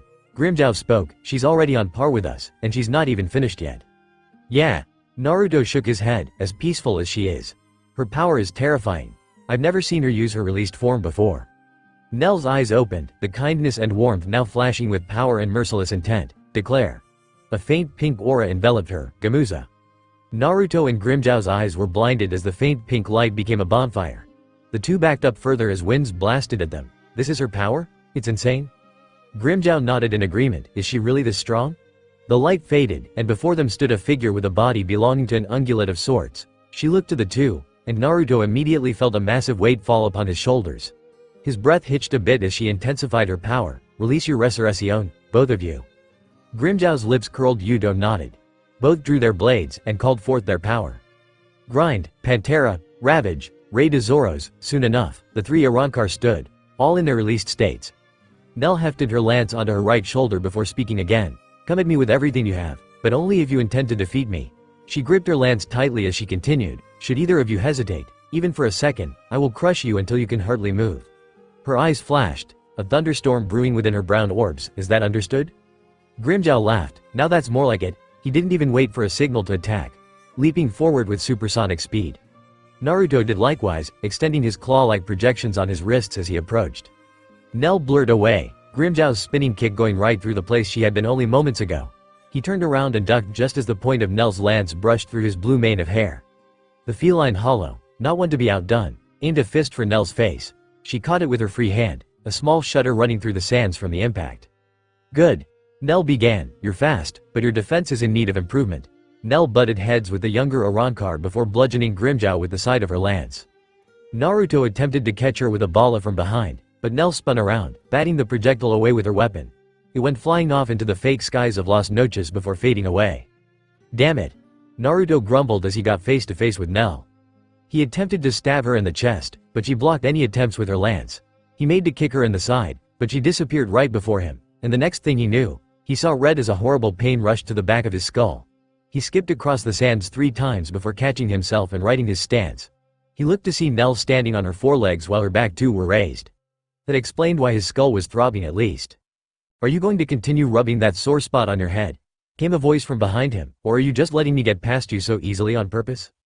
Naruto spun around, bladed wrists blocking the point of Nell's lance from skewering him in the chest. Beads of sweat began to fall down his forehead as he felt the true strength of Nalil to Oderschwenk. I've never fought someone this powerful before. Nell gave a small smirk. Want to know a secret? Naruto just blinked.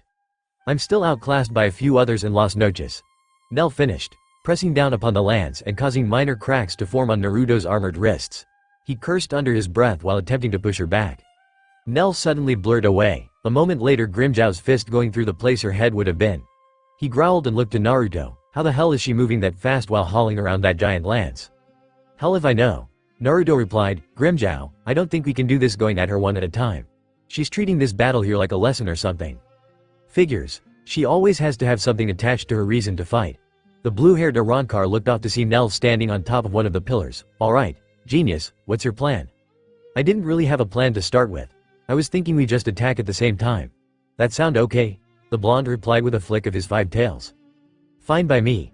Grimjao laughed. Let's go. The two jettisoned off the sands while Nell adjusted the grip on her lance without even batting an eyelash. Yugen. Damn it, Nell-chan. Did you have to go and use that Lanzador Verde or whatever you called it on me twice? Nell sighed as she lay in bed with Naruto, who was still recovering from his injuries. She brushed away a bang of his wild blonde hair and smiled with a hint of annoyance. Naruto-kun. I told you before, I'm only harsh with you in battle because I want you to become stronger. I was hoping you dodged the second throw I made with my lance, but apparently that didn't register, so you decided to catch it. She shook her head as Naruto laughed a little. Reckless. Just reckless. Be thankful for that accelerated recovery rate of yours. Yeah, well, I still think Grimjao got the better end of the deal with that Sero Doble. He didn't have to go and try to deflect it. Again, reckless. You could have simply avoided the attack. Do the math, Naruto. You and Grimjao fired a combined Sero at me. I go and inhale it before firing it back with my own added Sero, more or less tripling its power. That rechazamiento was impressive, yes, but it was not a complete success. You sustained heavy burns, and you were vulnerable for a whole half a minute while trying to redirect the pathway of the attack. So what are you saying, that I was stupid to go and try and something that had a chance at succeeding? Naruto grumbled. By the way, for the record, you did receive injuries from the deflected attack. I'm not a weak and helpless subordinate who can't fight for himself, Nell-chan. Nell propped herself up on her elbows and gave Naruto a weak glare. Naruto, I would never call you weak or helpless. She placed a hand on his chest, right by his hollow hole. I do worry about you though, Naruto. Like it or not, you're not as strong as me. When I fought you, I saw incredible, and yes, I do. Naruto, don't roll your eyes at me. As I was saying, I saw incredible skill while I fought you and Grimjao. I do not think of you, or Grimjao for that matter, as weak. I'm positive that in the future, you will surpass me in every field of combat. She crawled over him so that her face hovered right over his. Please don't think that my concern is due to a lack of faith in you. Nell's Fraccione closed his eyes momentarily while Nell's green strands of hair ran over his eyes. I understand. It's just aggravating. I know I'm getting stronger, but I'm still not nearly as powerful as I could be. Right now, if I were in a battle, I'd be hard-pressed to offer much of a challenge to a captain-level Shinigami. I hope that you'll never find yourself in that kind of battle. To fight a Shinigami captain is a truly dangerous idea. Aizen-sama is a perfect example of just how truly powerful they are. Nell whispered while resting her chin on his shoulder. I know you could pull it off, but I'd fear the consequences that would come from such a victory. Naruto chuckled. What's that supposed to mean? Nell was quiet for a moment, speaking when she noticed Naruto's features becoming worried in the pale moonlight. I mean that you are the kind of person who would fight a battle that you cannot win, come out victorious, and at a horrible cost to your own being. Maybe, however, if someone was threatening your life, or anyone else's that I would consider important to me for that matter, I don't believe there would be too high a cost on my part. Nell frowned, and held Naruto closer. You scare me when you talk like that. The blonde just chuckled. Sorry, Nell-chan. Naruto, I think you've practiced enough for today. You've almost got the Gran Rey Sero down, just give it a bit more. Naruto waved a hand while taking in deep breaths. No, one more try, Stark. Just one more. Stark frowned. Fine, but we can't do much more than that. We're already going against direct orders by having me teach you a technique like this out here. If we were in Las Noches, we'd already be caught. Yeah, well, if anyone attacked you or me out here, they'd be in for one hell of a fight. The Primera sighed. Ever since Nell had gone AWOL on them, Naruto had been grinding himself to the bone with training and improving himself. Sure, Grimmjow had to kick him around a bit, but for the most part, this arduous training and borderline punishment was all the blonde's own doing. Naruto, you won't get anything done if you're too exhausted to process what you've learned. Stark tried to argue. Naruto just snorted in defiance. There's a quote I once heard, Stark. The difference between a successful person and others is not a lack of strength, not a lack of knowledge, but rather a lack in will.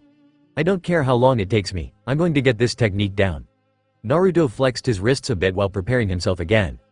There's also a quote that goes like this, Stark began, it goes, if at first you don't succeed, try again. Then quit. There's no use being a damn fool about it. Give it time and patience, Naruto. It'll come to you if you just take small steps at a time. It took me nearly a decade to get it down to an art. You're trying to accomplish this in a month. Big difference there, if you ask me. The Fraccione rolled his eyes. Fine. I'll make a deal with you. If I manage to pull it off on this last attempt, I can continue training like I usually do. If I don't pull it off, I'll take your advice and only train for a 4-hour period every day. Sound fair? Deal. Naruto grinned before drawing out his Zanpakuto and slicing his thumb and fingers on the edge of the blade. He clenched his fist a moment and focused on an invisible target off in the dunes. Opening his palm, a small light began to form, spinning around while growing in size. The growing ball of energy began to let off small rays of light while Naruto increased the velocity of the spinning vortex. Stark felt a smirk grow on his face. Typical Naruto, always getting the technique down when he was serious about it. The ball of energy cast an orange hue upon the area as Naruto raised his now open palm. His blue eyes looked towards the horizon as he spoke, Gran Rey Sero. The super-powered Sero roared across the white sands, lightly scorching the ground as it continued on its path of destruction. It eventually hit one of the larger mountains of sand, and exploded in a brilliant display of orange light. Naruto shouted in victory while Stark chuckled, shaking his head a bit. Yeah, alright, ha ha ha. The blonde turned to Stark, how was that? You got to stop pulling off those out-of-the-hat successes. You're becoming too unpredictable for me. Stark walked over to the younger Arrancar and placed a hand on his head, ruffling his hair a bit. You did well, Naruto. Naruto wiped his brow of sweat. Hey, you think that Grimmjow's learned this technique too? Hard to say. He's not a part of the Espada, and he doesn't serve under any of us yet. Chances are that if he has any knowledge of the attack, it's limited to just hearing of it. The attack is not allowed to be used within Las Noches for a reason, you know. Stark scratched the stubble on his chin before shrugging. Well, either way, you've learned a technique that most Arrancar will never have the ability to perform. Consider yourself one of the more powerful numeros in all of Las Noches. The two began their long trek back to the Palace of Las Noches, taking their time as they idly chatted. So, Stark, is it true that you have another Fraccione? Stark raised an eyebrow. How did you find out? Chiruchi told me the other day. She said that you have a second half named Lillinette. Naruto looked to his superior. Why didn't you ever tell me about her until 5 years after I've been your subordinate? Stark sighed. Look, Naruto, first of all, it's not because I don't trust you. Lillinette's a bit needy, I guess would be a good word. She's known of you since the day I took you under my command. She's fairly young compared to me, to be quite honest, but we're still one and the same. You're losing me, Stark. Naruto spoke, small words. My brain's fried from all the training right now. Right. I, as in the form you see before you right now, was a Vasto Lords ages and ages ago. I eventually split myself into 2 parts, making Stark and Lillinette. You understand? The Lillinette portion is younger than the Stark portion, and much weaker. Together though, we're very powerful. Naruto nodded slowly. Got it. So, what happens when you're back together? Side by side? Nothing, really. However, if we call upon our released state, we become one again, and our power is increased greatly. It's a unique trait of ours. Kind of like how your Resurrection has varying degrees of power indicated by the number of tails present, Stark explained. Huh, that's cool. Do you think I could meet Lillinette? I don't know. She's got a short temper, and, Stark, if she acts anything like a little kid, I'll probably get along fine with her. I love kids, remember? Naruto spoke. Coming from an Arrancar, that sounds just plain weird. Stark sighed. Fine, I'll introduce you. Who knows, maybe she'll stop bothering me as much if she knows you. Haha, I'm sure we'll be great friends, Stark. Ow, she bit me.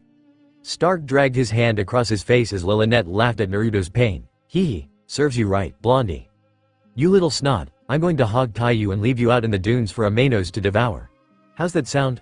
The blonde Fraccione growled. Stark, you didn't tell me she was borderline rabid? Not my problem. Stark turned down the hallway, heading towards his quarters. Since you two know each other now, why don't you keep each other company? I'm getting some rest. Wait, are you telling me to babysit her? Oi, don't walk off on me. Hey. Naruto glared at Stark's retreating form, then turned to Lilynette. Okay, let's get one thing straight. Lilynette, if you're thinking of biting me again, then you've... Lilynette quickly slapped Naruto on the shoulder before running down the halls. Tag, you're it. Naruto blinked before running a hand through his unruly blonde locks of hair. Okay, tag. Easy game, fun to play, no problems.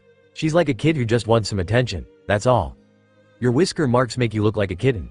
I'll kill her. Naruto spoke as he ran after the elusive green-haired Fraccione. Naruto walked towards the Primera's wing of Las Noches with an exhausted Lilynette cradled in his arms. She occasionally nuzzled against his bare chest while sighing. Naruto? I'm sorry for biting you earlier. I was just worried you'd take Stark away from me. Naruto looked into the single, bright pink iris of the younger Arrancar, a small smile touching his lips. What makes you think I'd go and do a thing like that? Lilynette looked away for a moment before making eye contact again. Because we lived most of our lives with only each other. Until Aizen found us, we had only each other. Everyone else we ever met in Hueco Mundo died from just being close to us. We were too strong. Naruto nodded. I see. Well, I would never do that to you, Lily-chan. Besides, I'd be scared of what you'd do to me if I did. Haha. You got a pretty decent snap kick, if I do say so myself. Haha. Thanks for sparring with me. Stark doesn't like to practice as much, something about his duties or whatever. Lilynette rested her head against Naruto's arms. Do you think you can be my sparring partner from now on? If you'd like me to, I'd be happy to spar with you, Lily-chan. And Naruto? Yeah? Lilynette felt her face heat up a little as she made eye contact with Naruto's sapphire orbs. See, can I call you Naruto Nichan from now on? The blonde chuckled lightly. Sure. I've always liked the idea of having a sister. I think you'd be a great little sister for me. Lilynette smiled a little, sniffling a bit. Really? So, why you don't mind being my older brother from now on? I mean, Stark's family to me, but... well, we're so different in age that... Haha, I understand, Lily-chan. He was surprised when two arms wrapped around his neck. Lily-chan. Lilynette let out another sniffle. Sorry, I'm just really happy. I have another family member now. I feel less alone now. Naruto brought Lilynette into her room, and quietly tucked her into her bed, laughing a little as she snored lightly.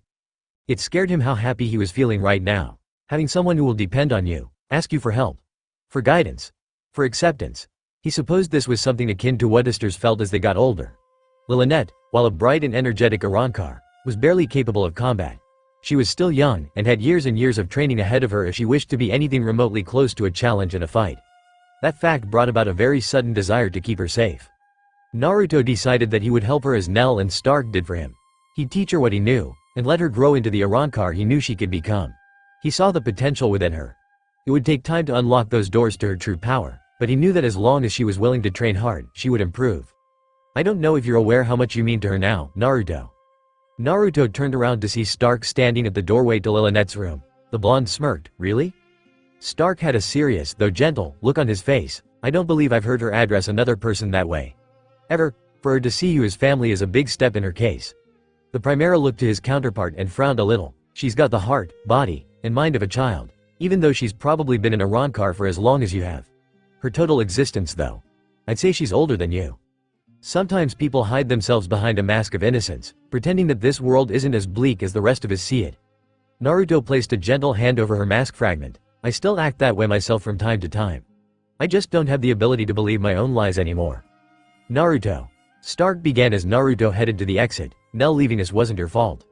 Maybe, but I could have at least known why she left. Maybe she was attacked. If I had been there, maybe things would have been different. Maybe I could have saved her. Maybe she... Stark put a hand on Naruto's shoulder, gripping it tightly. Enough. Naruto stopped himself from delving any deeper on the matter. Sorry. It's just... I wish I knew why she left. I could at least have some closure then. I don't even know if she's still alive, for that matter. I understand, Naruto. Stark replied. She was a friend of mine, too. I won't pretend to understand how close you two were, because I don't know. I will say this much though. Whenever she spoke of you before me and the other Espada or Aizen, she only spoke well of you. She was sincere about it, too. So, I think I'm safe in assuming that she honestly was proud to have you serving her. Naruto fell silent, his breath steady and rhythmic. He slowly looked to the Primera and spoke, Stark-sama. Do I have your permission to train Lilith when time permits? Stark grinned a little, noting that Naruto was using the rare honorific. The kid was serious, though you never needed to ask. Yes, I grant you permission. I wouldn't ask for a better tutor. The blonde grinned as well. Thanks, I'll start her training in Sonito tomorrow. Just what we need. An annoying Lilith that can travel faster than the speed of sound. Stark chuckled to himself. Ever since Naruto had become the Fracione of the new Tercera, Tia Haribel, he had come to terms with being stretched to the very limits of his abilities. There were times when he was certain he was going to die, yet he would find the strict yet caring Tercera hauling him onto his feet, telling him to get back into his fighting stance. Needless to say, it wasn't uncommon for Naruto to find himself waking up in his room and not remembering ever falling asleep. He was just thankful that Haribel cared enough about him to bring him back to Las Noches whenever he blacked out. Still, because of her intense training and almost merciless fighting spirit, he had improved by leaps and bounds in the past 50 years. Even after such a long time though, Naruto still liked to drill her with questions whenever they left the walls of Las Noches. Haribel-chan, may I ask what we're doing out here for? Your resurrección. Show it to me. Haribel spoke, your full power. I wish to witness what the media Espada is capable of. Haha. Naruto shook his head. What is it with everyone testing the limits of my POW? I said show me your resurrección. She raised her Ryotsu level significantly to stress her point. If you don't, I'll simply crush you faster. The playful glint in Naruto's eyes dwindled, and his grin became a smirk. Really? He drew out his blade. You're in an antsy mood today, Haribel. He spun the blade in his fingers once before pointing it at her. I take it you want me to go balls to the wall with my power? I'd put it a more dignified way, but yes, hold nothing back. I too shall reveal my powers. Naruto paused, his eyes widening. W8. You're going to show me your release as well? You heard correctly, Naruto. Haribel replied, drawing out her blade. I would hate to insult my partner and soldier by not showing them what I'm capable of as well. The media Espada smiled. Understood, Haribel. He took a deep breath. I will show you my current controllable maximum. 7 tails. 7? Haribel chuckled a bit. Last I heard, you could only draw out 6 of these tails, or whatever they are. Stark said they serve as a measure of your strength. Yeah, but I learned about 5 or 6 years ago how to draw upon a 7th tail. It's hard, but I can maintain a stable level of spiritual power. He raised his sword into the air. Ravage. Haribel got into her stance, unzipped her jacket, which momentarily drew Naruto out of his focus, and spoke, attack. Naruto felt a sudden tidal wave of Ryotsu smash into him. He gasped, and watched as a yellow aura surrounded the Tercera. He cursed himself for getting distracted, and continued, Rey de Zoros, Safety Makola. Through the blood-red haze surrounding him, Naruto saw Haribel's own aura glow even brighter. Tiburon. To Naruto's great surprise, a surge of water burst forth from seemingly nowhere, enveloping the Tercera. Water. In the desert sands of Hueco Mundo. Now Naruto had seen everything. It was a humbling experience for the media Espada, going to his maximum and still feeling dwarfed compared to that of Haribel. Although, he was happy to say that his release now automatically called upon 6 tails of power whenever he used it. Ages ago, it would have been 5, and even earlier than that it was probably about 4. 7, however, was his current safe level. Any higher and he risked overdoing it and burning himself out before he could even fight. The sands slowly settled, and the two figures stood before one another.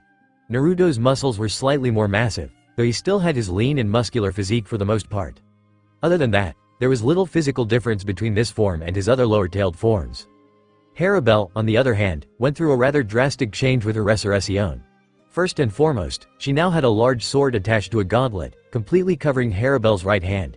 He resembled something of a shark tooth, which Naruto could understand, given the name of her Zanpakuto.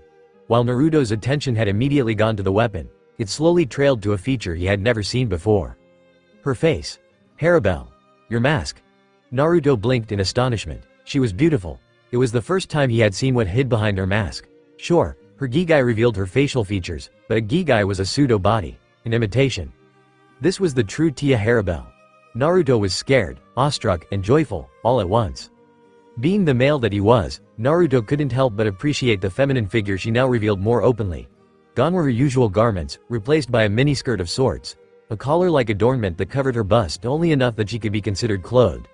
On top of that, she wore a rather seductive pair of knee-length boots. and spalders on her shoulders that had ribbon extensions that further resembled the fins of the predatory fish that her weapon was named after. Harabelle, despite being the controlled woman are you through staring? Because. Sorry, it's just, well, I wasn't expecting you to. Naruto shook his head. Harabelle-chan, I'm not joking when I say that you're next to flawless. He began to notice the finer details to her appearance. Her braids were gone. Her blonde hair now blowing freely in the wind. Her face, which Naruto found to be one of her most attractive features, now had 2 lightning bolt markings running down each cheek. He trailed down her well-sculpted abdominals, seeing a small trail of spiked hollow fragments running down her midriff. Your compliment is duly noted, Naruto, but I believe it's time we start this fight. Harabelle spoke, smiling a bit. Naruto in turn grinned. I like your smile. Naruto spoke. Just, focus on the fight. Please. Harabelle spoke, her cheeks flushed a little. Sorry, bad habit. I compliment beautiful women. I can't help it. Naruto noted Harabelle was starting to appear annoyed. Okay, we'll fight already. The place became deathly quiet as the two stood before one another. 7 tails brushed against the sand while the point of the giant blade of the Tercera barely touched the ground. The two were still for another second or so before disappearing, small plumes of sand flitting into the air. Half a second later an explosion of 2 high-speed objects colliding was heard, followed by the 2 Arrancar reappearing, skidding away from each other on the sands. Naruto was sporting a large gash on his left knee, yet Harabelle appeared to be unharmed. Naruto, are you alright? Harabelle asked, her voice sounding generally concerned. If you feel too injured to continue, please tell me now. Naruto laughed a little, shaking his head. I'll be alright. I've lost a couple feet of skin in the past and made it out alright. A clean cut won't do me much harm. He felt warm liquid running down his head, and pressed a hand against his head to see blood. He smirked. Figures that he didn't notice the other attacks he had received. Now that he took the time to examine himself, he had several cuts along his body.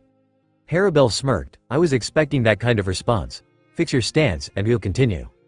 Naruto gave a nod, and while adjusting his feet, noted that his cuts were already fusing back up. He crouched low, flexing his claws a bit. Here I come. Blasting off with the force of a cannonball, the blonde Fraccione shot towards Harabelle. The Tercera remained where she was, pointing her enlarged Zanpakuto at the younger Arrancar, Lagoda. Naruto's eyes widened as a condensed blast of water shot out of Harabelle's weapon. He was moving much too quickly to change direction, so instead settled for aiming his shoulder low. Harabelle watched as her soul Fraccione went flying back before she faded from view, reappearing behind the media espada. Naruto spun around while lashing out with his tails. Harabelle was forced to defend herself, lifting her giant blade and keeping the armored tails from slashing her stomach open. She smiled at her subordinate. How are you doing? Tired yet? Far from it. Naruto managed to say between breaths, I wasn't expecting that water attack. That will teach you to go running at your opponent headfirst next time. Harabelle chided. Understand though that my power is significantly greater than your own. If you start feeling weak, let me know, alright?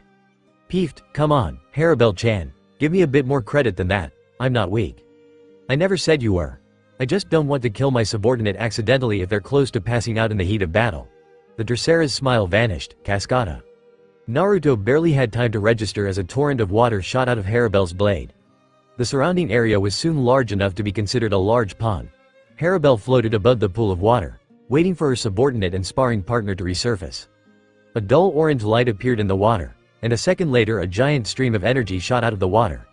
Harabelle quickly moved to the side as Naruto's Sero shot into the dark eternal night skies of Hueco Mundo.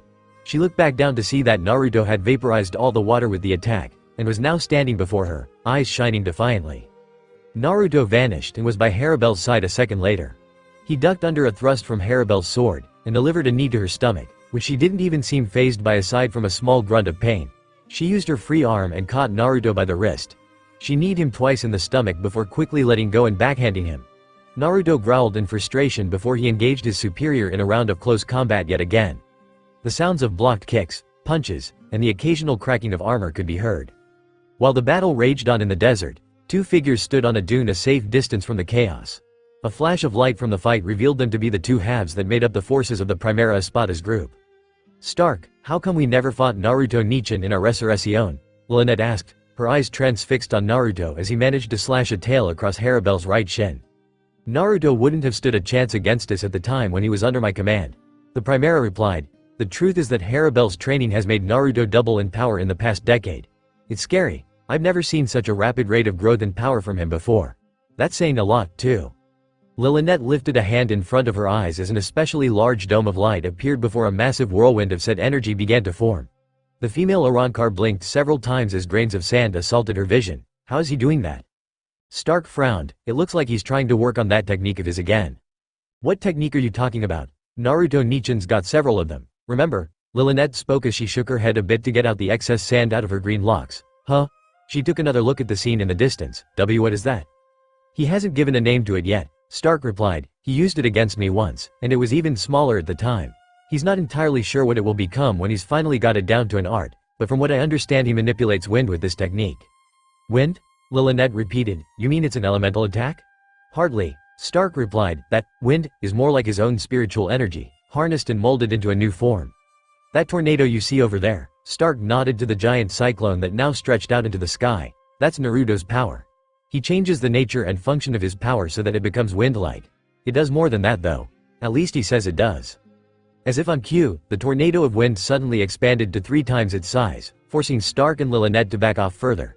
Several explosions went off within the maelstrom, and every once in a while a stray wisp of red energy would fly out of the chaos, slicing through the sparse crystalline vegetation of the desert. Wow. Lynette spoke, as weird as it sounds to say. That's beautiful. Stark couldn't disagree with his Fraccione statement. The cyclone of red and orange was indeed a spectacle to behold.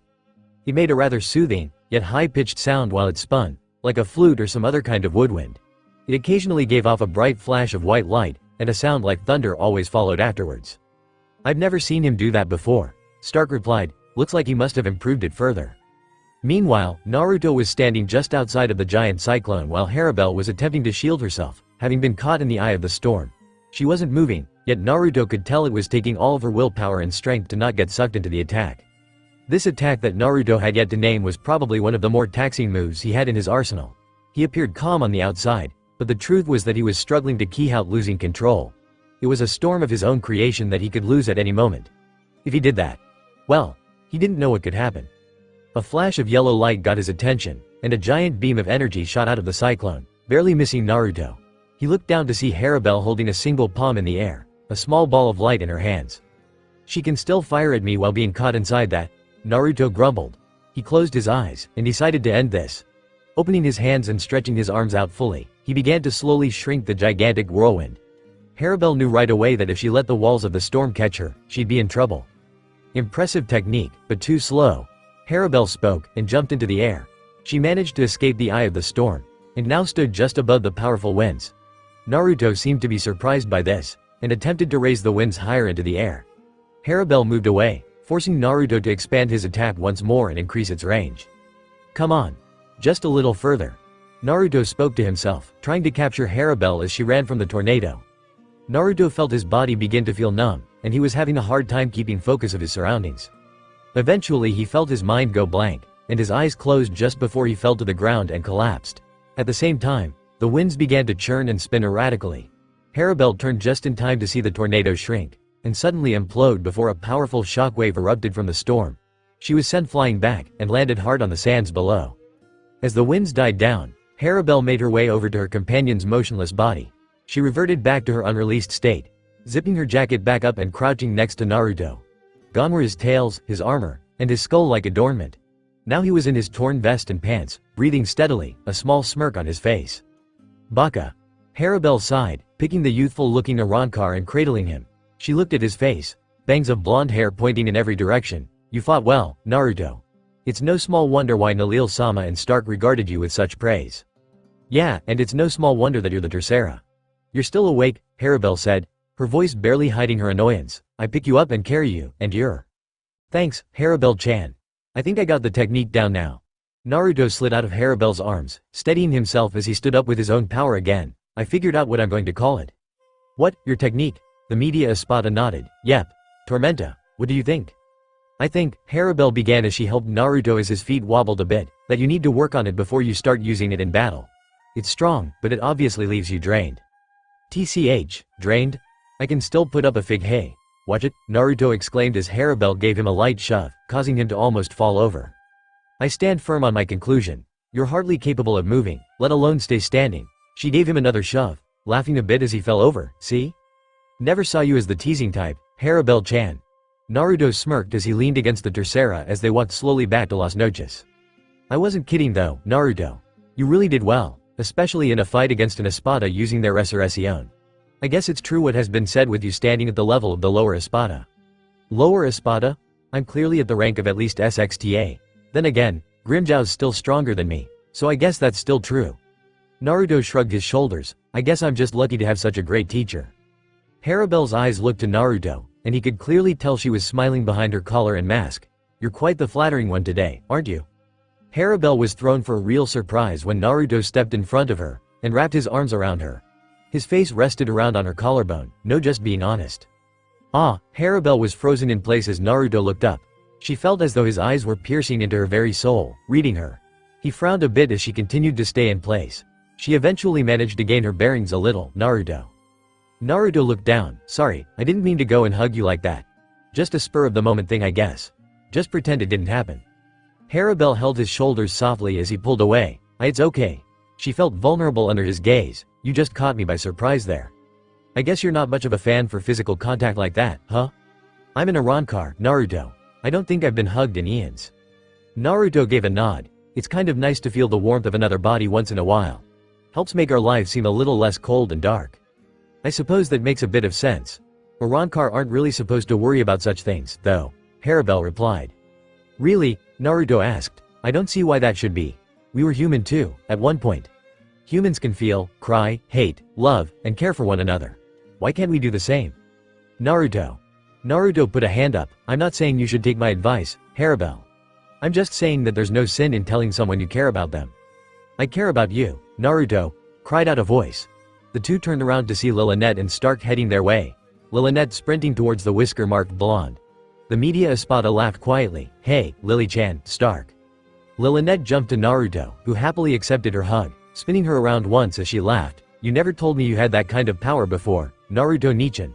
Why didn't you ever show me? Naruto laughed a bit. Every warrior has to keep their secrets. Lilynette just stuck out her tongue, to which Naruto just responded by pressing on her nose a bit, causing her to pull her head back while trying to slap his hand away. Stop it, Ni-chan. Stop. Naruto proceeded to tickle her. Stark, Harabelle, help me. Ah, ha ha hey hey.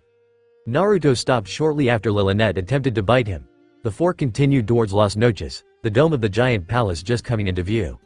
I see you got stronger since the last time I fought you in your released state, Stark commented, turning to his one-time subordinate. You've been practicing.